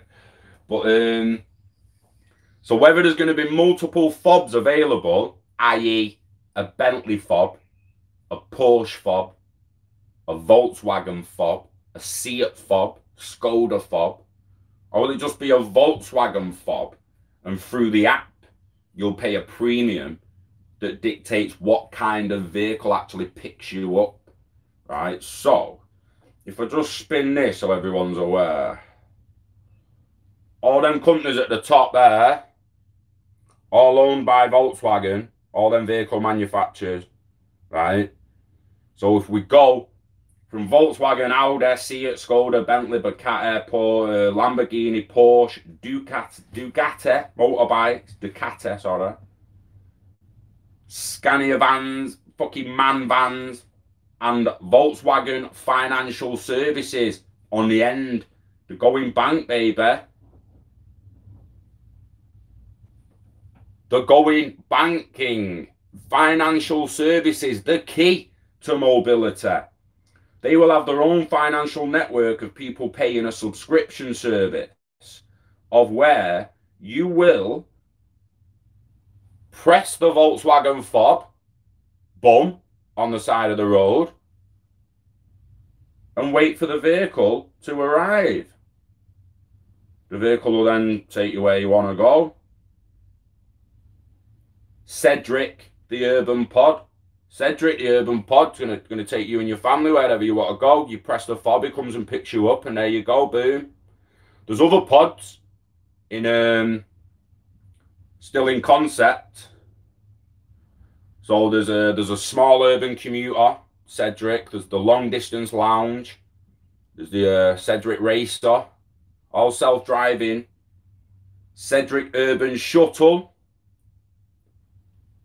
We're going to replace buses and trains by the looks of it. Cedric, or short distance trains and buses. A delivery service, just delivering to you, and you scan it and it opens and your package is there, boom, done.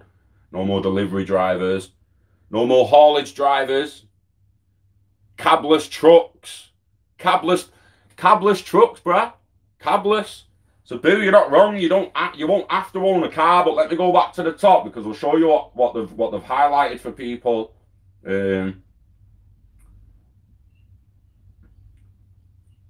All autonomous driving, the top tab, and then it's branched down between. So you've got the ones at the end, the haulage and delivery. So that one's pretty bright, but it says mobility as a service for goods, urban and highway. We've got mobility as a service for people, the pod and the shuttle. And then you've got actual ownership of a self-driving autonomous vehicle. That is when I say there's highly likely you're going to be able to own a self-driving car. It drives you to your office or place of work or wherever you're going. And you're like, right, I'm going to be here for 3 or 4 hours. Go and work as a taxi. You could have your own app, your own Uber app, license, and your car's license to take people about as a taxi. Cheaper than the Volkswagen subscription because you own your vehicle. Oh, mate, Steve, mate, grandma's independence. What? Check this picture. This is it, man. This is fucking it. This is the end. This is it. This is unbelievable, in my opinion. For everyone, mate. Not just grandma. About a blind person. That's the fuck about walking with a stick. I mean, it's impressive as fuck the way blind people get about. Don't get me wrong, but just have a fob in the pocket, push the fob, hear the vehicle come up, hear the doors open, use a stick to get in, sit themselves down, and the pod takes them exactly where they want to go, and they know they've actually got there. We all know by the time they're using drones, they'll probably be able to see again, bionic eyes and stuff.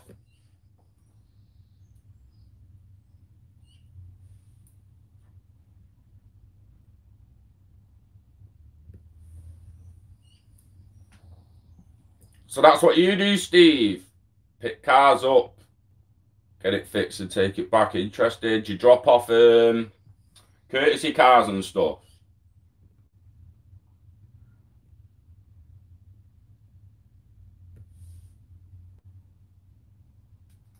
Steve, a destruction derby of remote control cars driven through virtual reality. So imagine the actual real, like the cars going round the track. And on 150 acres, you could have 2 different tracks. One where they actually drive the car, so there's a risk of crashing and killing yourself.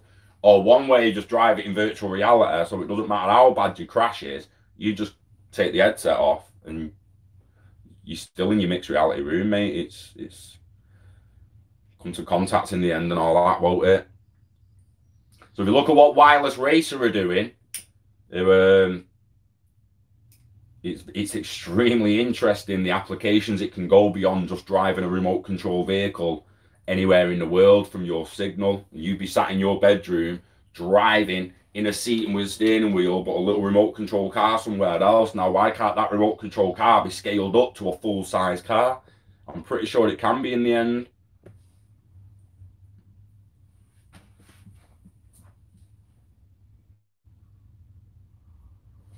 Do you know what's bad about the car insurance world? Is the fact that it's like a guy could get in his car drink driving, say to his mates like, yo, just want to lift home? And his mates are like, yeah, go on then. And he crashes on the way home. And his mates in the car get a whiplash claim and get $2,000 because they got in the car with a pissed up guy. And then everyone else's insurance goes up because a pissed up guy got in the car with his mates and they all claimed. It's like, again, like, we've got so many rules, laws, and regulations that just need complete fucking overhaul. Thoughts are always on my mind. Will it be illegal for us to drive our dream cars that run on petrol? As it will be illegal. I'll have to take my dream car in the garage just for looks. It's likely, Alan, iRobot style, or like, you know, something like fucking just, yeah. Is it iRobot where he gets his petrol bike out and they're all on electric vehicles and he's got a petrol motorbike? I think it's iRobot. I nearly went I Am Legend then, but everything's destroyed in I Am Legend. He has the Mustang, doesn't he? And that's still petrol. It might actually be both. I'm sure it's iRobot though. But yeah, Steve's like, you might have Alan, sorry. You might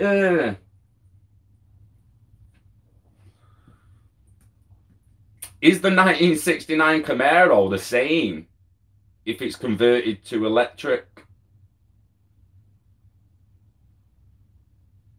Say still steering wheel, still drive it yourself, still sounds the same, still feels the same, but it's not actually burning petrol. Is that a viable option for you? Is that as good? Is the car still worth the same? Do you know what I mean? Let me just see here.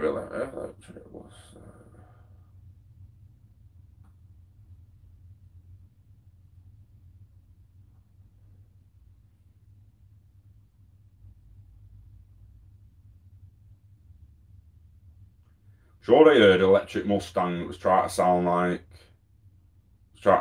a real one.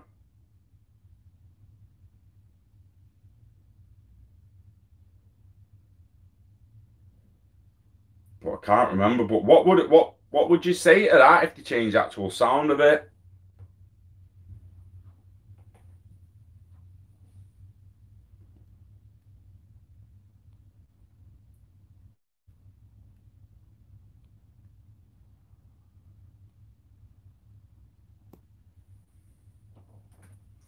Yeah, there will be places to go.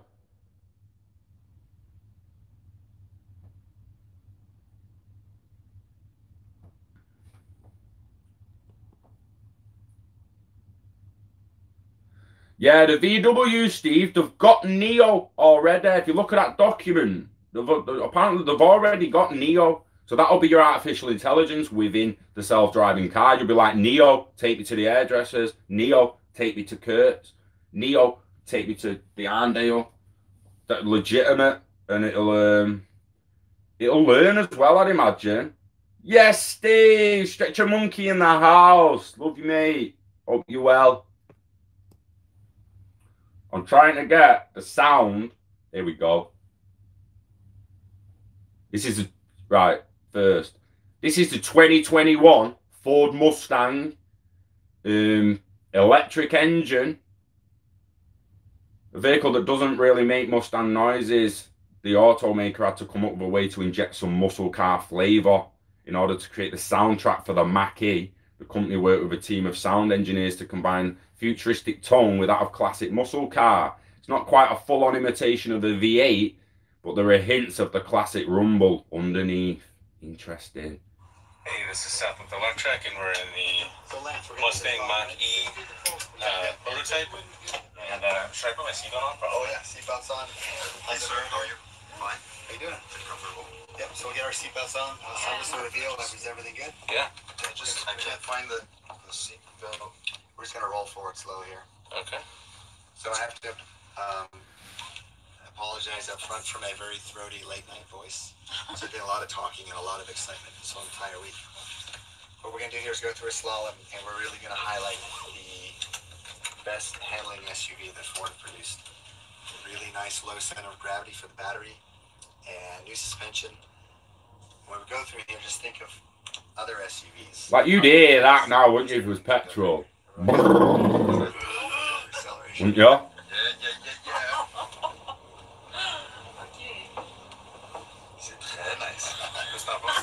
Is that like just too quiet?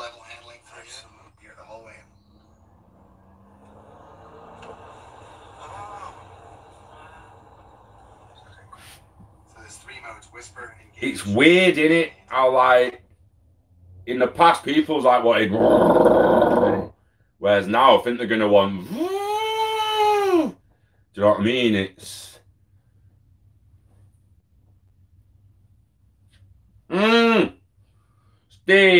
Steve, mate, have you not? Oh, mate, have you seen the Amazon van? Is it Amazon or UPS? Oh my God. Delivery van. Search it right now, Steve. Delivery van with drone. I'm going to try that, like, because I can't remember who it is. I should be fucking typing the company. Nope, got it there. First video, DP cars. Oh my fucking day. Yeah, and there's a Mert one there. Oh yeah. What? Steve, mate, you see this? See what I mean about ideas and all that? It's just, oh, it's just trying to be the first fucking people that come up with it, and not even just that, being able to get hold of the tech company. So if you had the van, you had to get the van, to get hold of the, like, I mean, to buy the drone, but it's creating a system in it for the orders to the package going. What's the driver system going to be like? This is in Zurich. Vans and drones in Zurich. Let me see how long that is. 36 minutes. On Metanet, we develop new transportation systems in combination with vans and drones. Here in Zurich, we have the chance, together with our further partner C-Group, to develop and to test our e-commerce use case.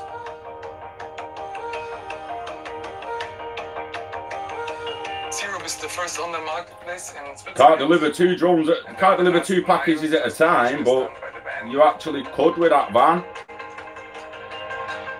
The logistics challenges arise in that last mile delivery when vehicles get caught up in city traffic.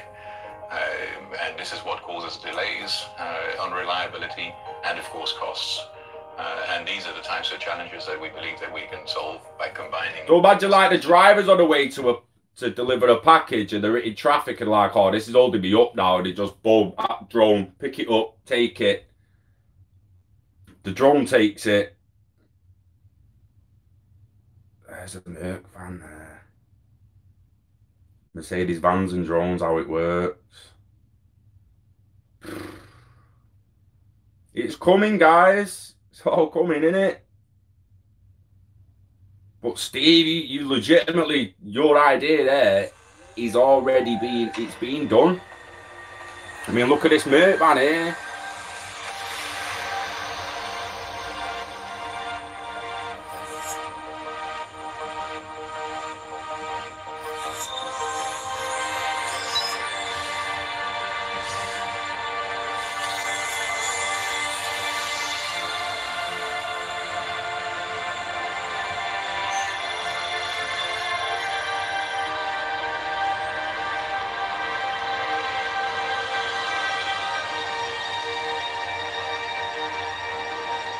Got two drones on the top, look.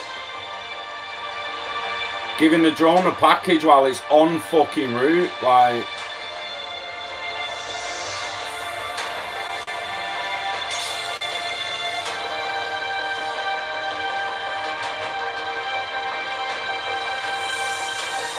Mate, So you're telling me the driver's going to one house, the driver's go to one house while the drone goes to other houses, and it's going to end up dropping in a lockbox or something, innit?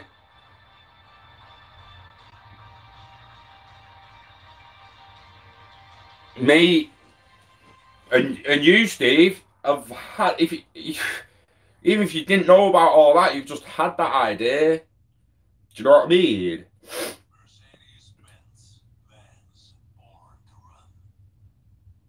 Mate, people just don't fucking realise it. It's like this one here now. Let me get this one up, because they've got a cab of a truck self-driving. Now, we've just seen on a Volkswagen docket. Morning, Richard.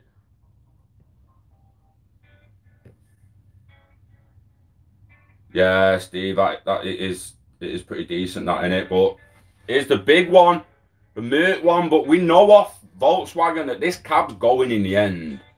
It's like we still need humans. It's not got wing mirrors, it's got wing cameras. Do you know, like some of the sports cars now are coming with wing cameras instead of wing mirrors. But that cab's going in the end, mate. That cab won't last. But let's see this guy self-driving. Sit back. Get driving, lad. Sit yourself back. Go on. Whack some Netflix on or something. Talk about cruise control. Oh, well, look at this. Cruise control. Lane assist. Let's move that seat back. Let's get that seat back, lad. Go on. Oh, and rotation. Bit of chill. Where's the screen? Get some fucking Netflix on. Get some fucking Witcher on or something, lad. Look at that. And the cab's gone in it. Well, you human don't. You need a human there in the end, mate. Do you know what I mean? This is happening now, like that. It's not. They're not toying. That's on the autobahn or some shit. Actually self-driving, lane assist.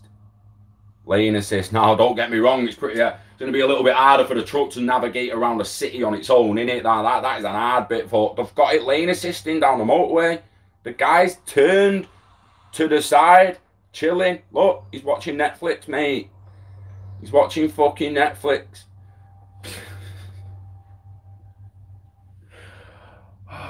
Anyone who thinks they need that man in that truck in 10 years is an idiot or is just uninformed, right?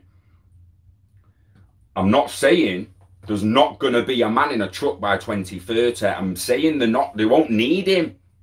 It'll be the law changes that we're talking about. How much is going to change to take the law? They're going through the finance laws and regulation now, but come on, it's just a start. It's just a start. When it comes to Internet of Value, DLT, everything else, it's just the very beginning. You've got tech firms try to work out how cars are going to drive themselves and talk to every other car, as well as the assistant being interoperable with every other service, while your kitchen and every appliance all communicate with each other and every other system, while all the smart mirrors in your bedroom and everything all with other systems. It's so... Oh my days, the depth of it at times, it's like, ooh. There's going to be fighting a bit in the future about the vehicles, Alan, of how they're going to sound, I think. Some people are going to prefer an electric, futuristic sound, and some people are going to prefer the old school rumble. It's going to be extremely interesting. Stop it, Steve. Defibrillate a drone. Oh my days. So like a train station defib that just arrives on the scene, and all you have to do is open it and it starts saying place pad A on pad B, place pad B on, and it tells you how to do it, doesn't it, mate? I've used one, well, not used one on someone, thankfully, not had to. I've been shown how to use one, and to let people know that just opening it teaches you how to use it, basically. Because not a lot of people know. People look at that defib on the wall in the train station while someone's having a heart attack and they're about to lose the pulse, not realizing that they should be plugging that defib to them then, and when they do lose the pulse, it's going to fucking shock them to get it back. Do you know what I mean? Like, not a lot of people know that. Most people just be stood there like, well, wait for the paramedics, and oh shit, someone might be doing CPR to try and get the pulse back. Plug the defib on, bro. Just open it. It tells you how to put it on the person. Like, disclaimer, it really fucking does. And Steve's like, so the, oh, what? How many lives could that save, Steve? Actually starting to shake a little bit because of that, because that's like an epic solution. Wow.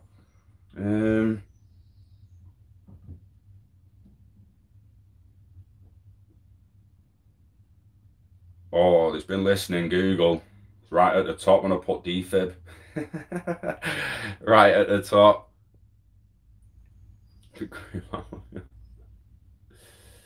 Pleasure, Big Tree. Pleasure's all mine. Pleasure's all mine. I was about retrying. Yeah. There'll have to be, I think people are going to want a lockbox in the back garden, definitely. And if it gives the drone a bit of juice, it's interesting, isn't it? Oh, it's BBC. I'm not clicking BBC. Give me it on another story, you bastards. Drone delivered AEDs. Is that the official name? AED? Because that didn't register if I was told that on the day. I was shown one. A defibrillator is an actual an AED. Step closer. Oh my. That's epic. That is epic. AED drone with defib in it, mate.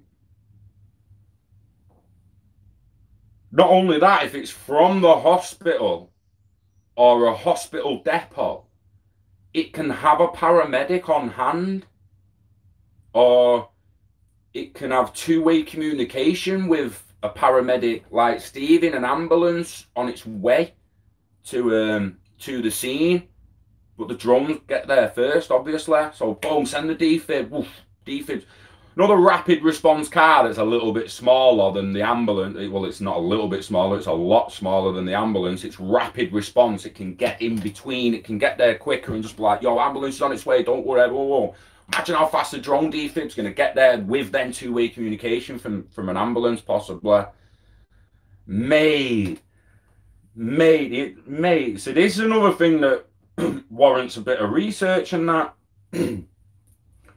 For if nothing, that your brand is going to expose, bring attention to it and exposure. Because people, at the minute this is available in the UK, every single person needs to know it's available. And when they see someone drop or heart attack or anything like that, they can boom. Automated external defibrillator. Cheers for that, Steve. Defibrillator. Mate, this technology is game-changing in rural areas where public access defibrillation, the placement of AEDs in public spaces or large venues, is not yet cost-effective, or terrain is a significant factor in response times. Wow. These drones are not something most people would fly in their backyard. Controlled from a dispatch center, they can be far from the launch site. The drones fly 200 to 300 feet above the ground at a speed of 75 miles per hour. It's over double the ceiling of the public drone height, that, innit? What's the ceiling of the public drone height? 120 foot. You're not supposed to go over 120 foot, I don't think, when you're flying your own drones in your back gardens and shit. So these motherfuckers are twice as high as that, just in case. Over twice as high. Wow.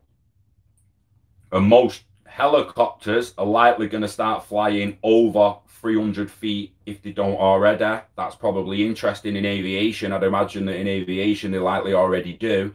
And the below 300 feet is now going to be drones. Interesting.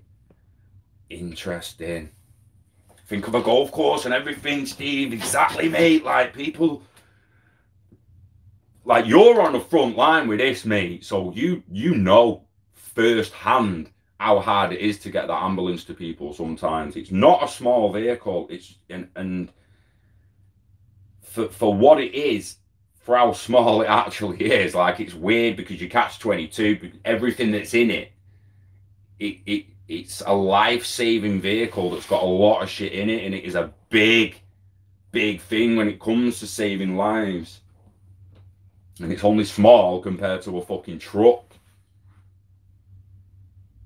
But yeah, it's getting me. That's like proper.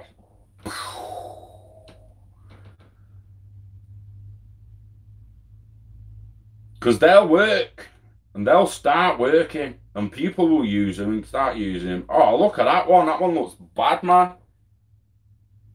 Go save it, like, go. Everyone be like, go, lad. So like people should do for ambulances. Get the fuck out of the way and go and help them on. But that, mate.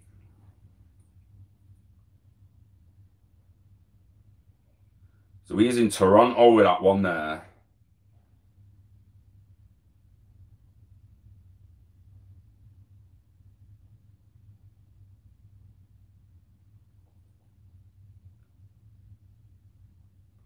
It was a race with life or death implications. Unmanned drones were pitted against traditional emergency responders to see which could get an automated external defibrillator to the rural site of a simulated cardiac arrest first. The drones won handedly, and the Canadian researcher behind the test, says such a system might be ready for the real world in as little as a year. So they did a test with the guys, and the drones like just done its job.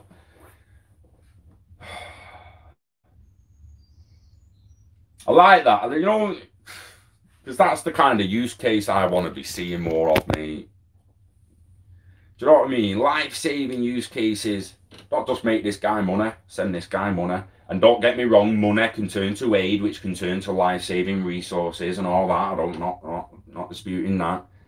But life-saving equipment, again, to get back to Wireless Racer, they've spoken themselves about using their remote tech to drive drones to where other drones can't go, or to where other vehicles can't go, and to actually have a pilot somewhere else driving that vehicle to the spot. So so corporations, institutions, they'll have a choice to either have a piloted drone or an unmanned drone.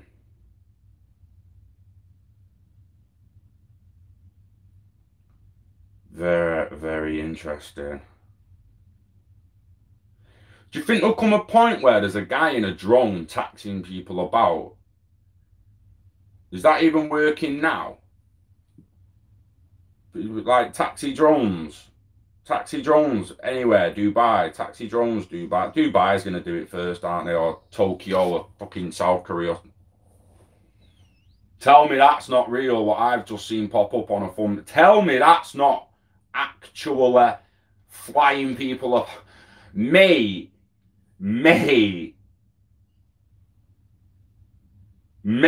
right, what?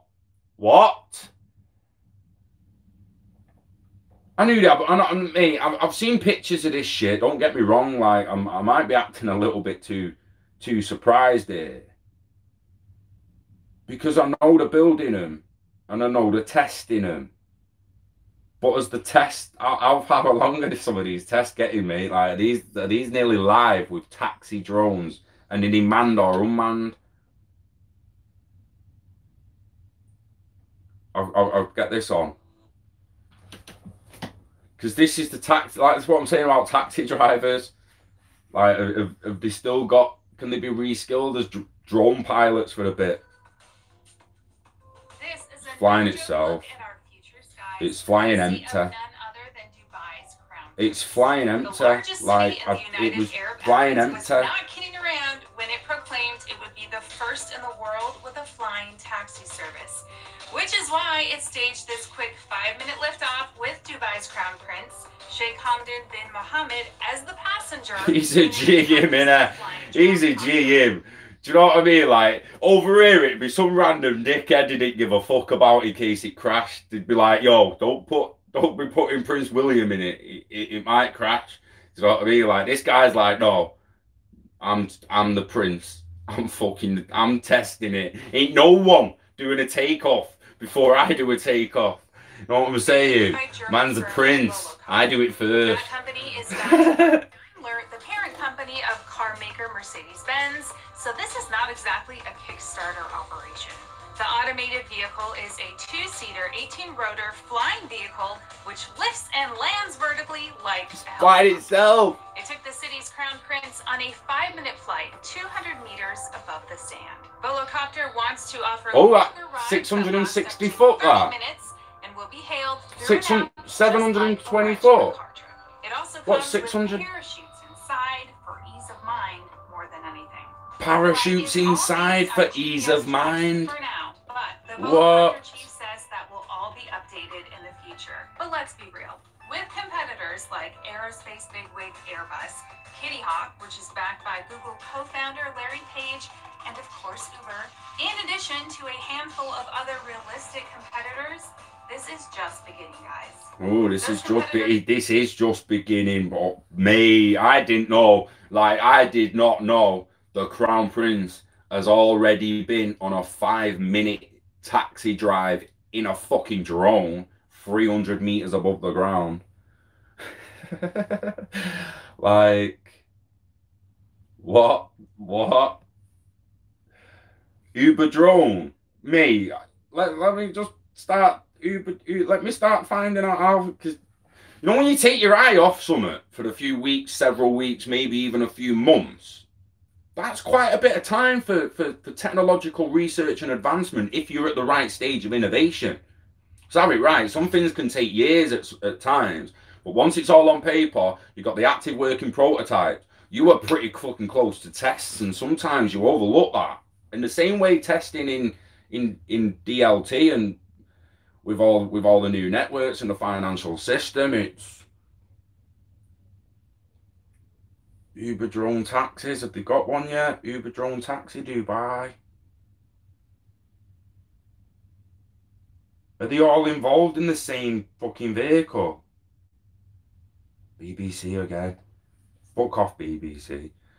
Uber takes its flying taxi ambitions to Australia. Dubai conducted the third test of a drone taxi. Mate, when do you think that test was? With the prince in the drone? Do you think that was? I'm thinking last week, mate. Like it flew around last week, yeah. Dubai conducted its first test of a drone taxi service in 2017. It was in 2017. I didn't even think to check the date. Oh my days. Processing. Uber Air will start test flights of its aerial taxi service in 2020. That was in June last year. Then that news broke. Major brands like Toyota, Uber, Hyundai, Airbus and Boeing are promising flying taxis and are ready to change the world with the market. Oh my days. Taxi drivers' days are numbered, guys. The drones are going to fly themselves on the off. It's absolutely incredible, some of the advancements are making behind the scenes. I'm legitimately still processing that 3 years ago.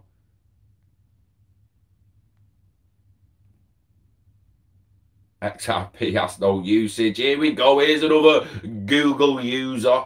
Mr. No Name. Mr. No Name. Mr. No Name. No Name. Shitloads of opinions.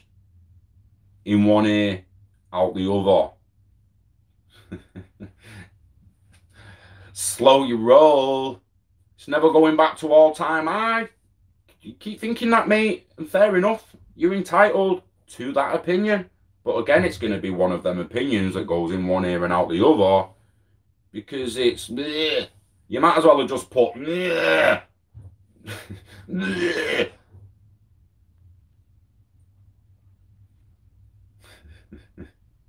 Which one should we buy, mate? Bitcoin. Because Bitcoin can do everything. Flying drones with parachutes, mate.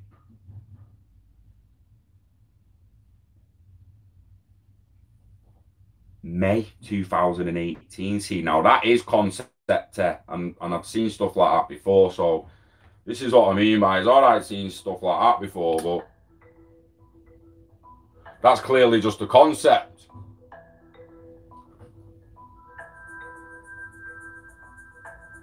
I mean, even I can tell CGI from an actual fucking print getting in one. Here we go there, and now we're getting somewhere, but even that's 3 years ago. It's all 3 years. I can't believe I saw all this years ago, but I didn't see the prints getting drove around in one. It's one thing seeing them there.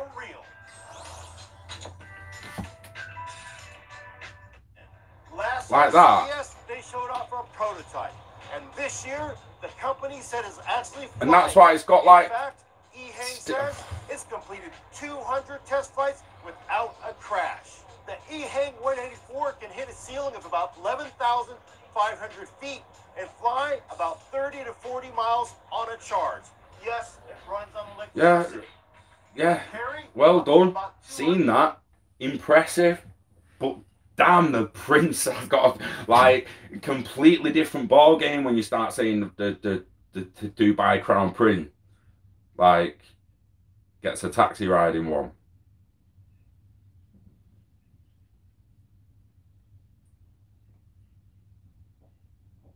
This is and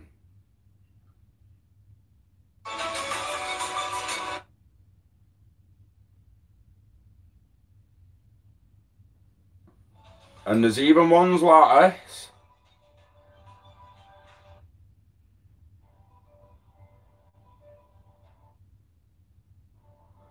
So it's designed as a car.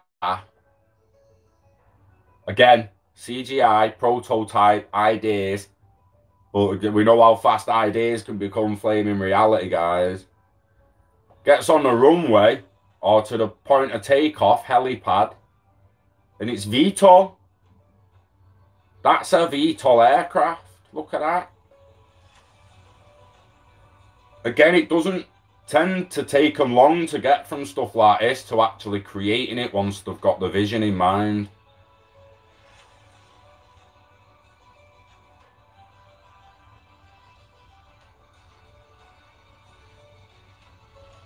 Connecting. Look at that, mate.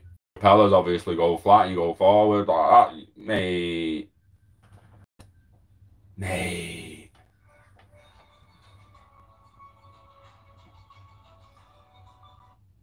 This is the future of aviation until we get some kind of flaming plasma propulsion or magnetic elevation.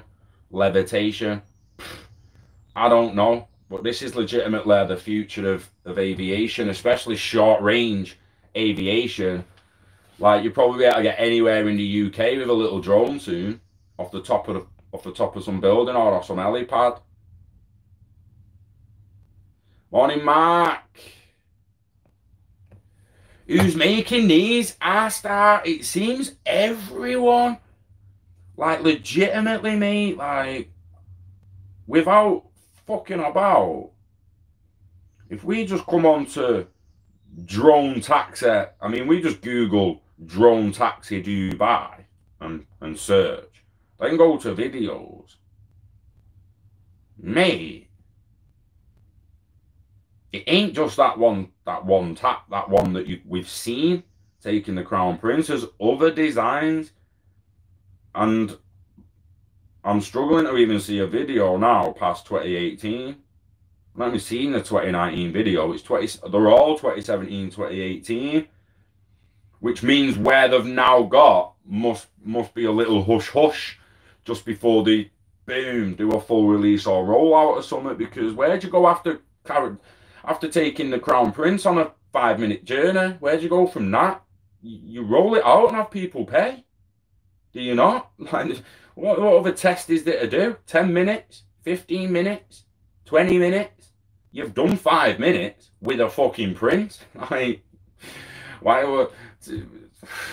What it's done, innit? And then like, wouldn't surprise me if you can actually just fucking pay to get in a drone right now, 2020 in Dubai. Just I've never been, so I wouldn't know until someone online tells me.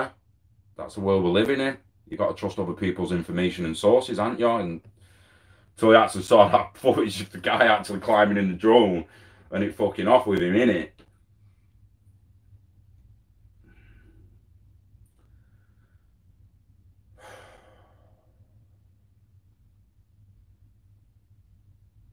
I wonder how long till it makes. I wonder how long till the ambulance helicopter, Steve, is actually one of them.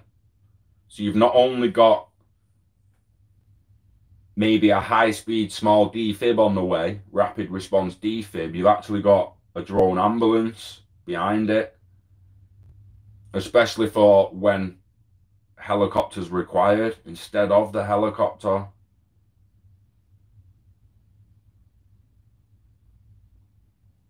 Interesting. Got electric helicopters, yeah. See, there's so many stuff you don't really look into, but it's kind of quite relevant.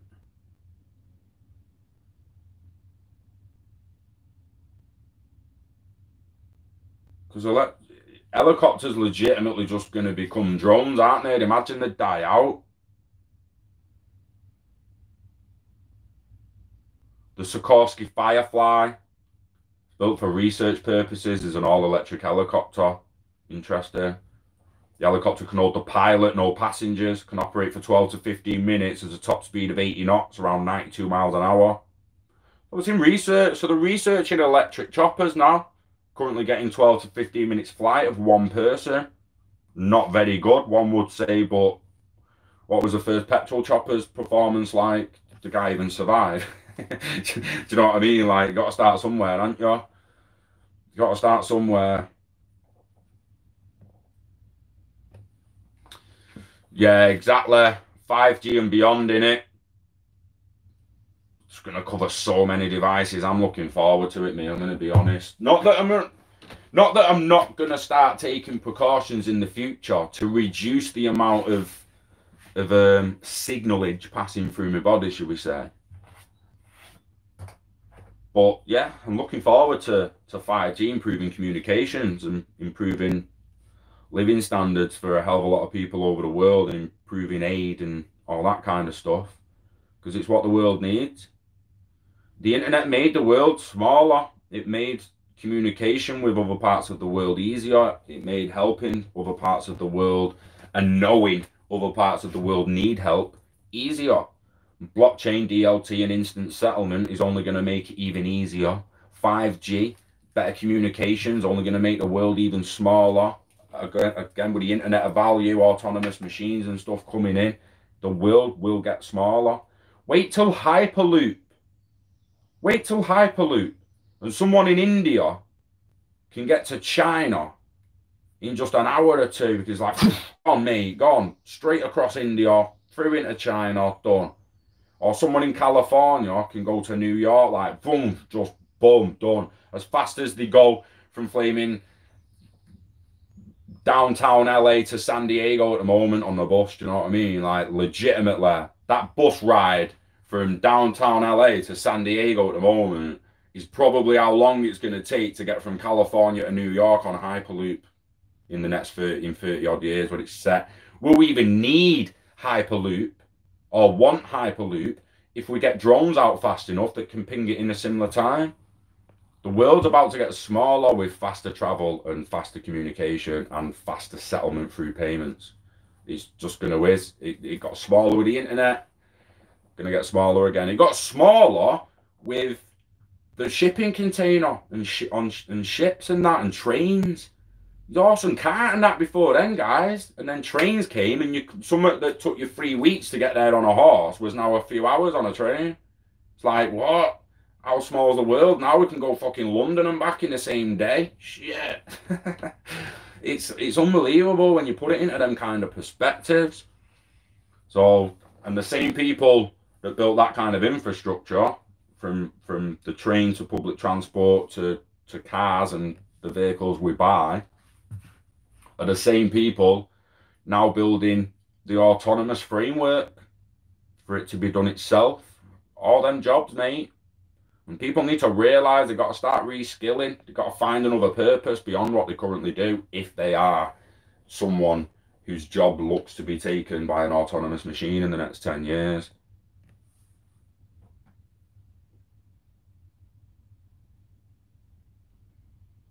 Exactly. Exactly. Drones having cameras, two-way communication is just going to be massive. That first response. Even to a fire. Even to a fire. Do you know what I mean?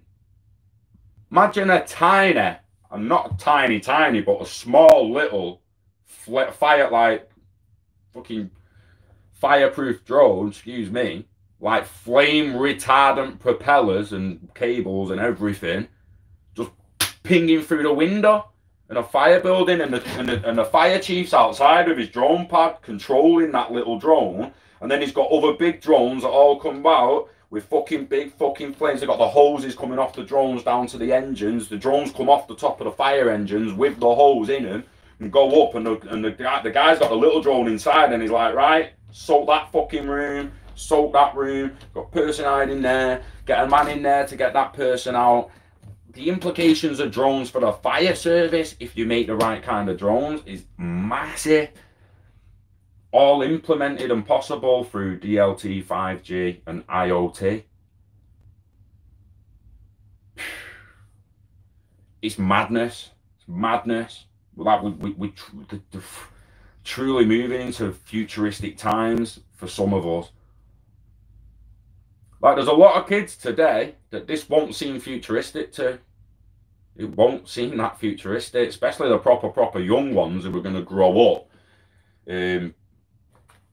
Picture like the ones that are born in the next few years, and they grow up seeing Teslas as seeing self-driving cars as normal, even though people are still driving them as self-driving cars normal. The Crown Prince has been drone in a drone. Drones all over the gaff. This ain't gonna. It's not gonna feel that. It's just gonna be normal to them. Whereas to people who've been here since like early 90s or beyond, back into the 80s, 70s, 50s, 60s, whatever, you've been here pre-mass adoption of computers and internet, Microsoft Windows and shit. You know how futuristic this is now actually fucking feeling. Like, it's crazy. We're there. Beyond Minority Report with the screens and gloves, that's fucking crazy. Beyond Star Trek. The tech inside the ships, beyond the replicators and the teleporters and the tractor beams and the holodeck.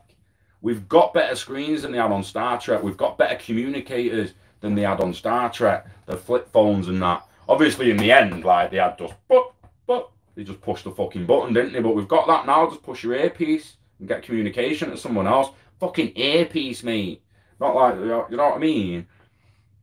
We've got Google Translator, which might not be the universal translator on Star Trek, but we've got Google Translator now. You can translate languages through Google. People can speak to Google in one language and it will give it you back in the other language. You can even do it with a camera, where you like hold the camera within the Google app over some foreign language and it'll give you your language. Like, legit, Google Translate's gone sick. How come the price keeps struggling? How come the price of Bitcoin keeps struggling? Google user. It's a manipulated market that's been in a bear run for ages, and we're waiting for a bull run. So you answer, that's mine. Manipulated until the time's right to let the world know that this is a new system that can fix the world. Not just XRP, but the whole of crypto and DLT, the internet of value. Why is Bitcoin price struggling, mate?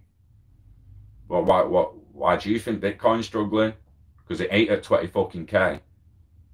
And I've seen it at 20K, so it's clearly struggling to get back there. Why is Bitcoin struggling? Why is Ethereum struggling to get back to $1,300? Yeah, $1,300. It was $1,300. Yeah, it's $1,300. I saw it at that. XRP has no value. DeFi has no value. You're not answering the question, no. Why is Bitcoin struggling to get value back? Why is Bitcoin struggling to get its price back, mate? It's not just XRP struggling, is what I'm trying to point out, lad. It's not just XRP struggling.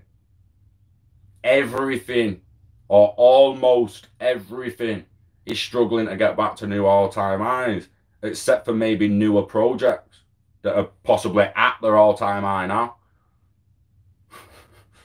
Don't know like what you mean. They keep dumping on you. No, they don't. No, they don't. People keep trading. Yeah, people keep trading. What's dumping? It's definition of dumping, mate. How many XRP or Bitcoins do you have to sell for it to be a dump? Is it value or money?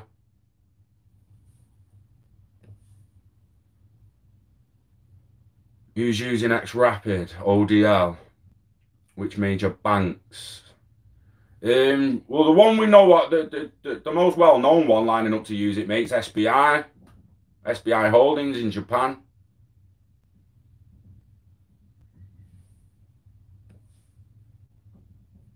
But again, why is Bitcoin struggling, mate? Can you answer that? I've answered why XRP and the whole market's struggling, but why do you think it's struggling?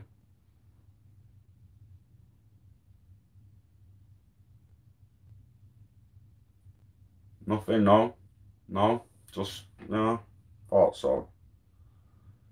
so, mate. This is what the whole video was about. They like to write an article about XRP's volume. Like, he is fucking struggling. Send him the defib. Think he's a...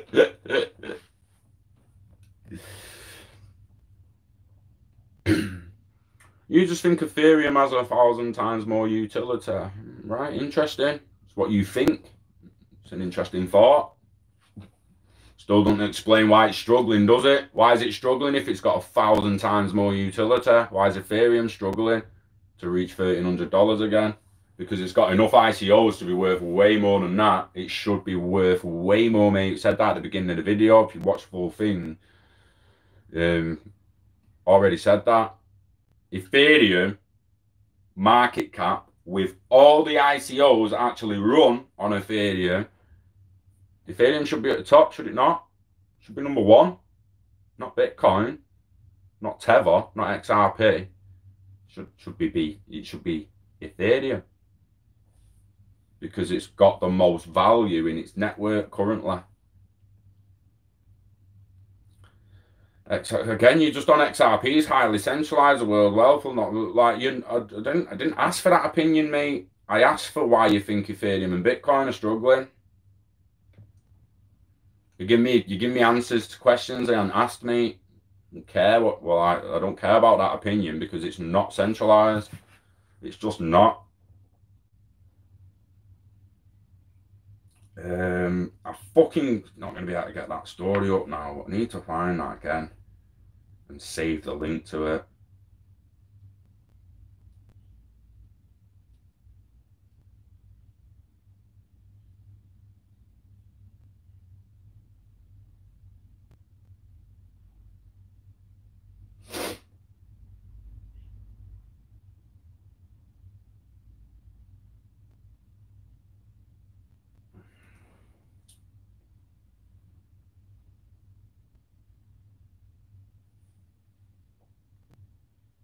I'll find that over the next few days. But the developers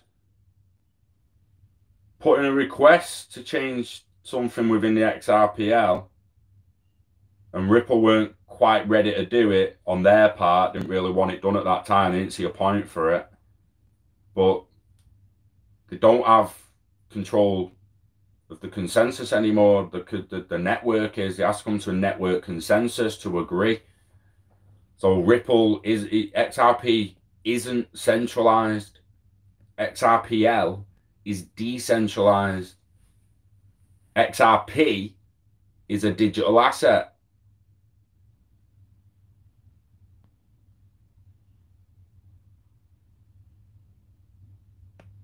Brad, who owns a Bitcoin? China. What? I know, Sean, but it's good to just go back and forth now and then, because if there's anyone watching who's had similar thoughts as this guy, then they need to know that it's basically a load of shit. Like the article on XRP volume. What about Bitcoin's volume? Was pumping 41 billion a day in February. What about Bitcoin's decline since then? Why is only talking about XRP's decline? About Bitcoin's decline. 41 billion in February. Daily. Barely pushing like 11, 12, 14 now or something. Whatever it was. I think it was 12. 9% of its market cap. XRP's pushing 12.5% of its market cap. An eighth of its market cap. Ethereum's pushing a quarter of its market cap. Where's Bitcoin's volume, mate? It's nowhere. 9%. 9% of its market cap in volume daily. Where's the articles about that?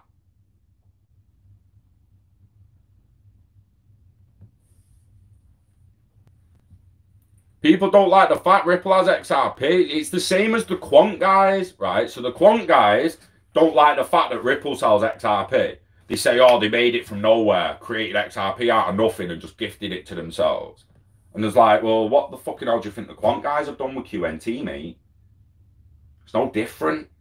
They're making money off selling quant to people who want to open gateways, and it's quite a lot of quant to open a gateway. So yeah, they're getting rich off making people open over-ledger gateways. It's no different than Ripple.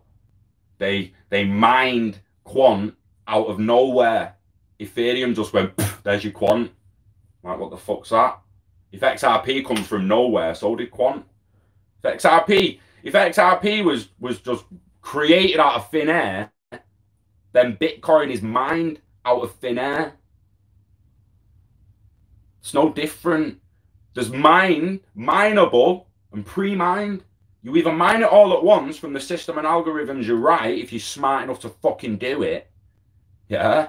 You get them all at once, or you make it mineable over time. It's up to you. Or you copy Ethereum, get an ERC20 token, and it just spits them all at you because you copied someone else's code. You don't even really know what you're fucking doing. Like, that's what it... It's not that everyone on ERC20 token don't know what they're doing. VeChain clearly knew what they were doing. Hey, VeChain train. Do you know what I mean? But I'm just highlighting how easy it is. You don't really need to know what you're doing to create an ERC20 token. You need to know how to copy and paste and make sure you copy and paste the right lines and pay enough money to get your spat at your little ERC20 token coming there. Oh.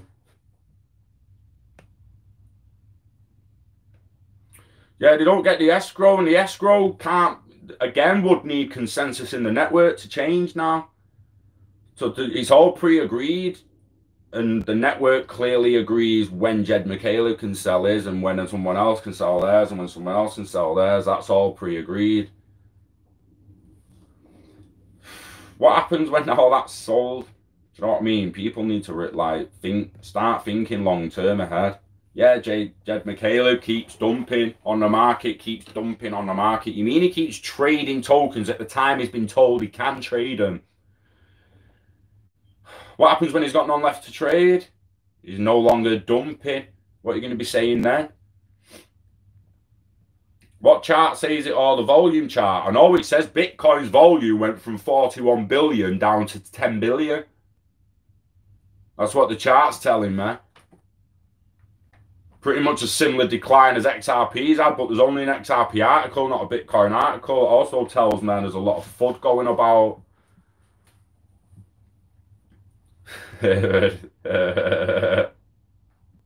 We love trolls. At least protocols are being built on Ethereum. Yeah, because it's not like no one's building XRP or ILP protocols, are there? Are they? Do you know what I mean? It's not like I get notifications that I've got money from I've got XRP from Interledger because, you know, someone built on top of it. A guy called Vietzvin at XRPL Labs and Spring and Forte and everyone else that's building on top of XRP. You know, there's quite a few developers if you go to GitHub, mate. If you check the GitHub. You know, if you look into coding like I've been doing over the last couple of weeks, it's been blowing my fucking mind and I just can't get my head around it, but I'm determined to. And I've been looking at GitHub and how many different people build on top of XRP, how many different people build on top of Hyperledger. It's not just enterprises, it's not just Ripple, it's not just IBM. is fucking loads of people building on it. Open source is what we want.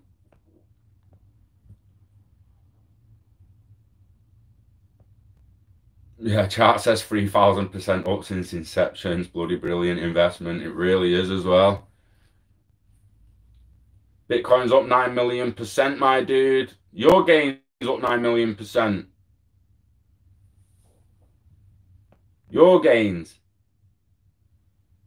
Don't start waving someone else's trophy about me. Like, you know what I mean? Or wave your own fucking trophy. Like, it is good gains, 9 million%. But XRP, 3,000%. What does that mean to you? Nothing, because it's not quite 9 million.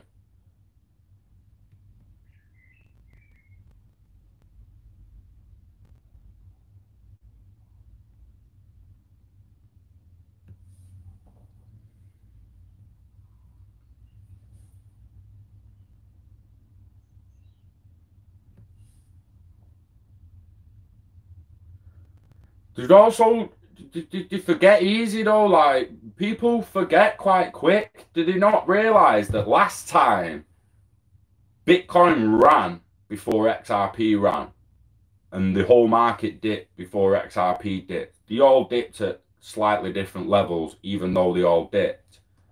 It's happened again now. Everyone attacks XRP. Not everyone, the articles. But there's nothing being said about the dip in everyone else's volume. We're in a recession. What do people expect? Most of crypto is struggling, but you have to see some usage. Right now, we're getting somewhere, Google user. How can you not see usage in instant settlement? Stop lying to yourself, telling yourself Bitcoin's fast. It's not. Send yourself 20p, mate. Seriously, send yourself a fucking pound over Bitcoin. Right? And see how long it takes to get there. And send a pound over the XRP ledger. And tell me which has got the best use case and usage when it comes to instant settlement based off that speed. Don't lie to yourself saying it's Bitcoin, because it's just not.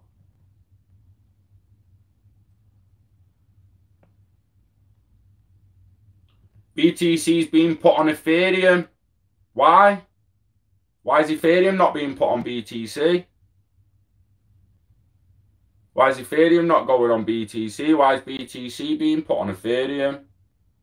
BTC needs Ethereum to grow. Oh, what a shame. Do you know who XRPL needs to grow? Fucking no one but developers, mate.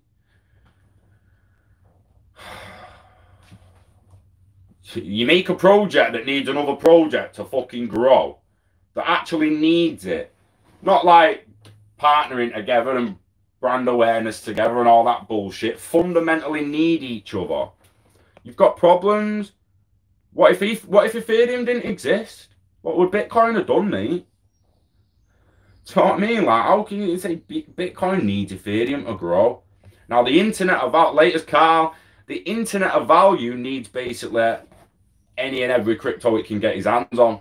It all needs that to grow. We need as many as we can for an internet of value. But for the XRP ledger and its decentralized exchange, yeah, doesn't need anyone else to make that work except for APIs to other people. It doesn't need to, oh, well, let's put XRP on Ethereum because it fucking needs it to grow.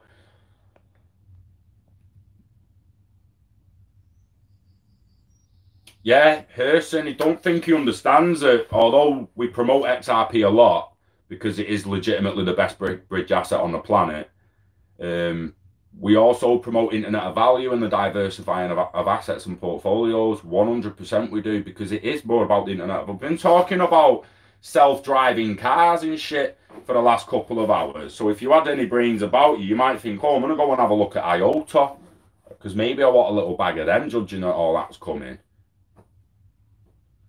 Seriously?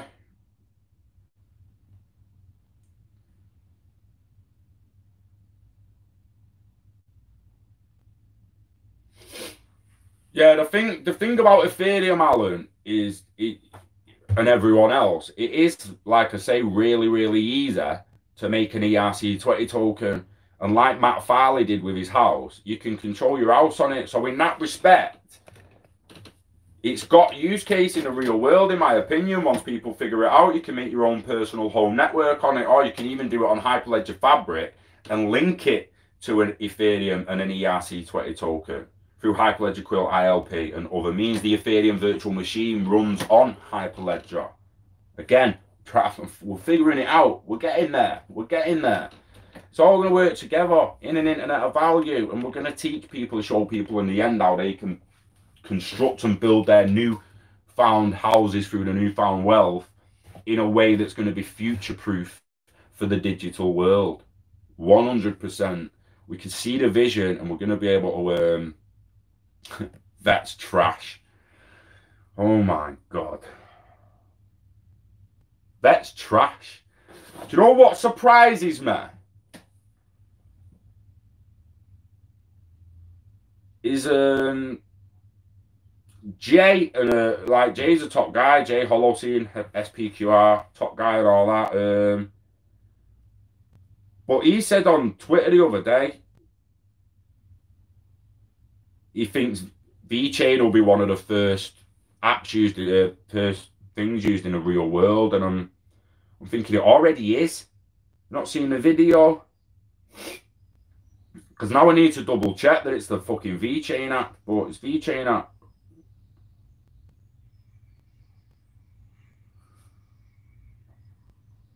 So I want you to first, like, just try and process and think about. And I'm actually gonna go and boom. Oh, it's asking me to log in on this phone. Fuck's sake, I'm gonna screenshot that, so don't show me the money. I found Bright Food blockchain milk. Brought the last bottle at a brick and mortar store here in Shanghai at VeChain Official. Scanned with WeChat.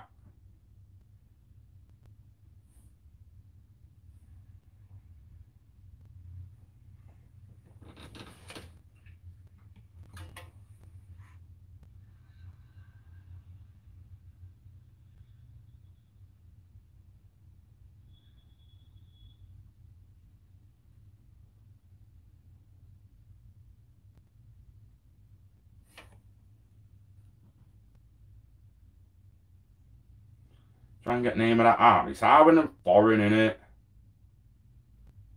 Bright code. This is what the likes of VeChain and Chainlink and everything else is going to offer us. Logistical tracking. See the VeChain logo pop up there, mate? It's on VeChain. It's on VeChain. VeChain's trash. It's on VeChain. Right?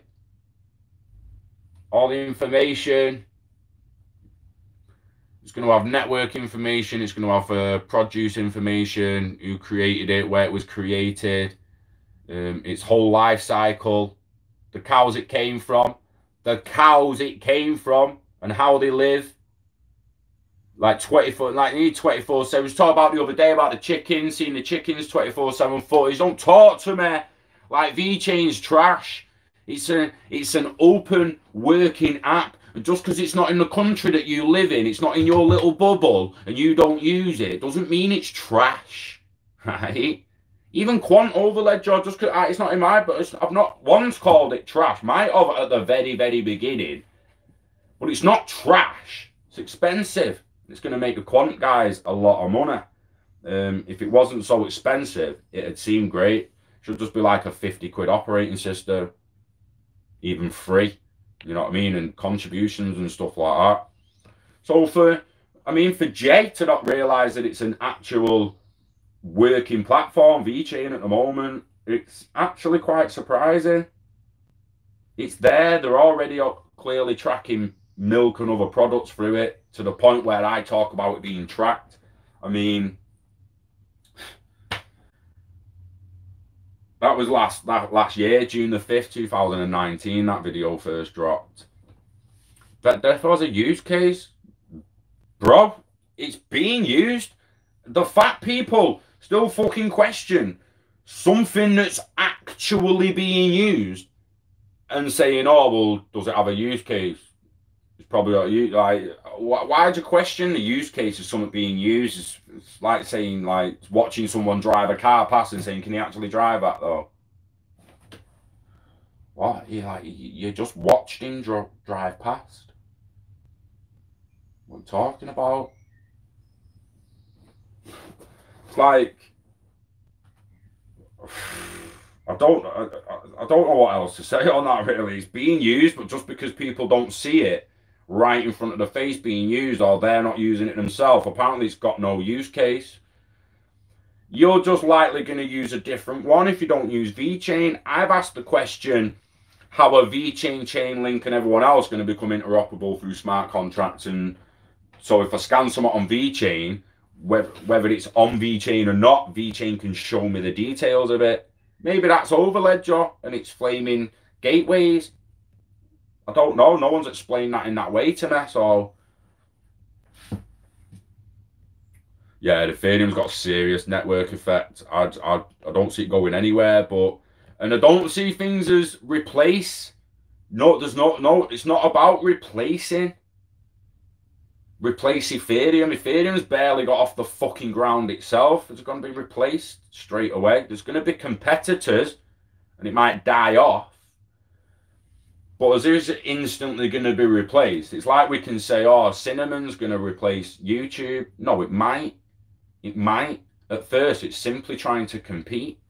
It's going to compete with YouTube, and then in the end, it might just put YouTube to bed, along with other apps and competitors.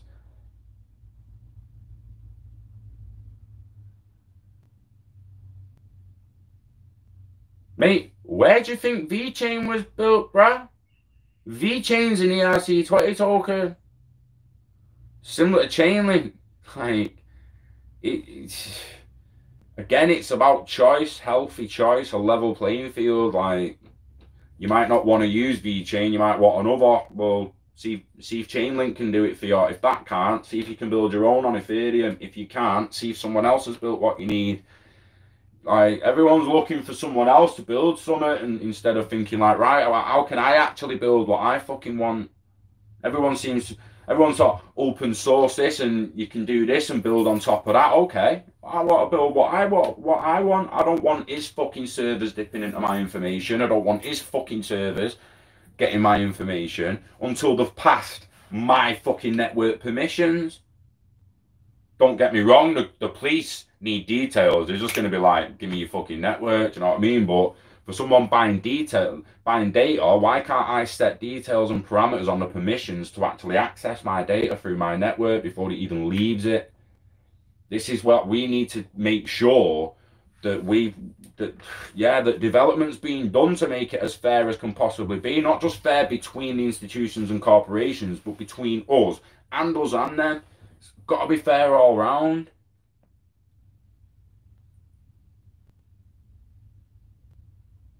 You guys do no research? Yeah, we do no research. It's clear, isn't it, that we've done no research.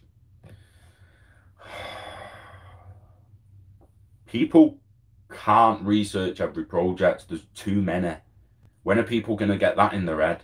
There's too many to research every project. And if you want to become an expert on a certain project, then I'm afraid you're going to have to block the rest out for several weeks, at least. So forgive me for not fucking looking at every single project under the sun at the moment, and for concentrating on the ones that I actually want to understand and maybe become an expert in. We have to pick and choose what we research. It's not that we don't do research, it's that everyone's research is limited, like yours on the XRP ledger and consensus algorithms.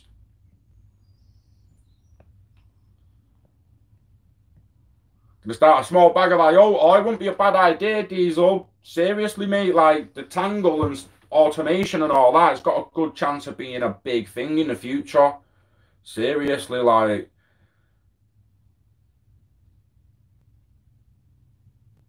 IOTA is dead, holy shit. Even the devs admitted it was struggling hard. Do you know what gamble is, Google user?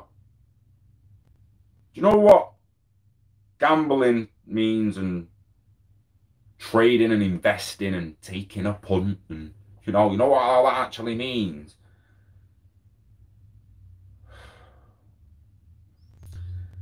you know, like people live life like tomorrow's just promised to them. So many people these days just going through life like they're 100% waking up tomorrow. They're 100% going to be here in 6 months to go on that holiday you booked. Definitely. Oh yeah, 100%. Highly probable for most people, but for some it's not. Some ain't making it there.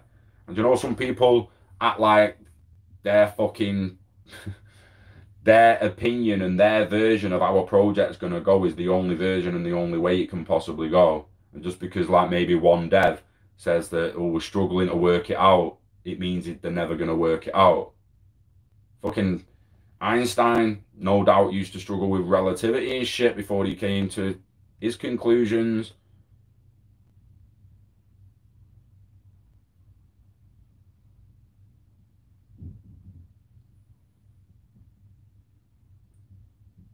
XRP, you forgot XRP, Google, coins of actual usage, XRP. See, now you've gone on to usage, you've gone from price to usage, which again, people like to say, oh, XRP is not performing. It's like, well, it is, because I can send it myself like fucking that. It performs extremely fucking well. In fact, it performs better than any other digital asset on the market. There ain't an asset that performs as fast or as reliable or as trusting as XRP is. You can view the XRPL Explorer and see its whole history without a fucking glitch. Any problem or any fundamental factor that's needed even correcting or bugging out has been done immediately, like people putting too higher network fees and stuff like that in the past. All get sorted out straight away. Whereas you listen to Binance and Bitcoin can just be rolled back whenever the Chinese agree. Yeah, let's roll that block back. Fuck it.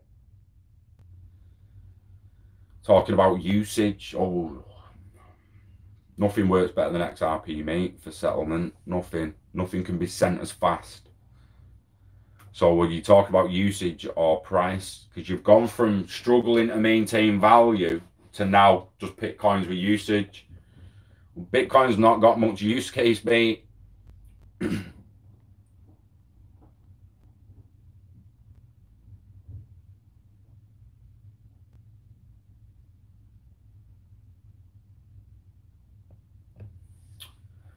Yeah, Vito. You all get that. You do get that. It's like if you hold VET on an exchange, it's like automatically staked to the network and you get Veto for holding it. Which, yeah, again, will have its use case within the network. And bear in mind, if VeChain ever open their own marketplace, if the network actually, if anyone builds a marketplace on the VeChain network where not only you can track products, but purchase them direct from that, you're likely going to be paying in VET, like, or Veto. So bear that in mind as well. Future-proofing the platforms of a currency for a future marketplace. A currency to facilitate transaction fees and a currency for actual purchasing. It's all up in the air and it's all early, is what I'm saying. So back as many horses as you can and back your fucking self. See what you can build for yourself. We'll see what we come up with in the next couple of years, and we'll see how we can help people in certain ways. We will be selling courses and workshops to the general public to figure all this out for them and just sell them the solutions direct in the most layman way possible so they understand and get it and can move forward. But you watching me on the journey, you've got no real excuse. If you don't build it yourself, you'll be on one of them workshops yourself. So it's like you either trust IBM, you trust Facebook service, you trust Sky to give you a server, you trust Virgin to hold all your network, you trust third parties, or you start learning how to build it all and control it all yourself. It is what it is.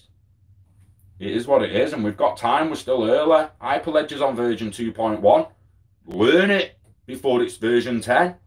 Honestly, why wouldn't you? Do you know what I mean? Imagine you'd have learned Apple tech at fucking ISO version 1. What version you on of ISO now? What version are we on of Android? If we'd have learned it at the beginning, we'd be able to build on it now.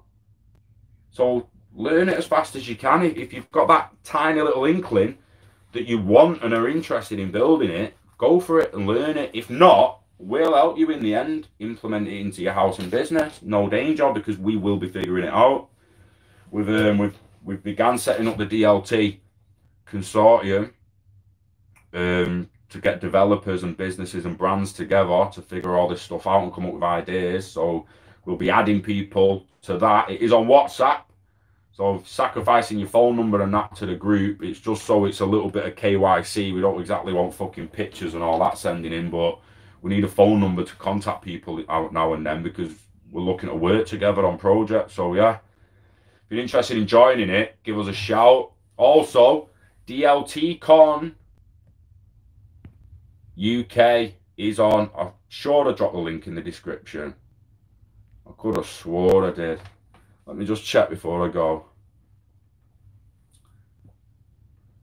But yeah, we'll be talking a lot more about this moving forward, from building our own networks to maybe even setting up. Can you imagine a load of people within the community all putting together for this 200 acres of land, to all live on top of it, to then have our own locked off private land network connected at a single point to the actual internet, all private. Everyone's got the personal network where only other people can get, only permissioned people can get access to it. Only permissioned people can even walk in the fucking gate of the community. And we have a gated, smart community of smart houses and a smart network linked to our personal houses, linked to our business, linked to each other with given permissions. And legitimately, you wouldn't pay Virgin for broadband. You'd have your own. You'd be your own internet service provider within the community owning the internet signal, basically making it as free or as cheap as it can possibly be. Not paying for Sky broadband. Yet we'd need to tap into the LAN and the fiber optics somewhere, because you need that central hub. But you'd have a locked off central. You'd have it secure. It's what we're going to work out. We diesel. Mate, we could buy a fucking island in the end, 20 of us, 30 of us, 40 of us, 100 of us, and start a full-on fucking community. Seriously, these are the possibilities we're moving into, and if we don't understand it, we'll end up sat here by 2035, and there'll be a fucking little community pop up in a Peak District or on an island somewhere on central Spain, and we'll just be like, fuck, that's what Scott was on about, someone's fucking done it. Bastards. Seriously, DLTCON UK, a DLT consortium. We're gonna look to start sorting all that shit out and start work. Just starting with research, basically setting up labs and that. Starting with the research, how it's going to be implemented, and yeah, the Eventbrite link is in the description. So jump on it. Saturday, 5th of September. It's not even that far away, guys. But it needs paying for. I'll be buying my ticket in the next few days, I think.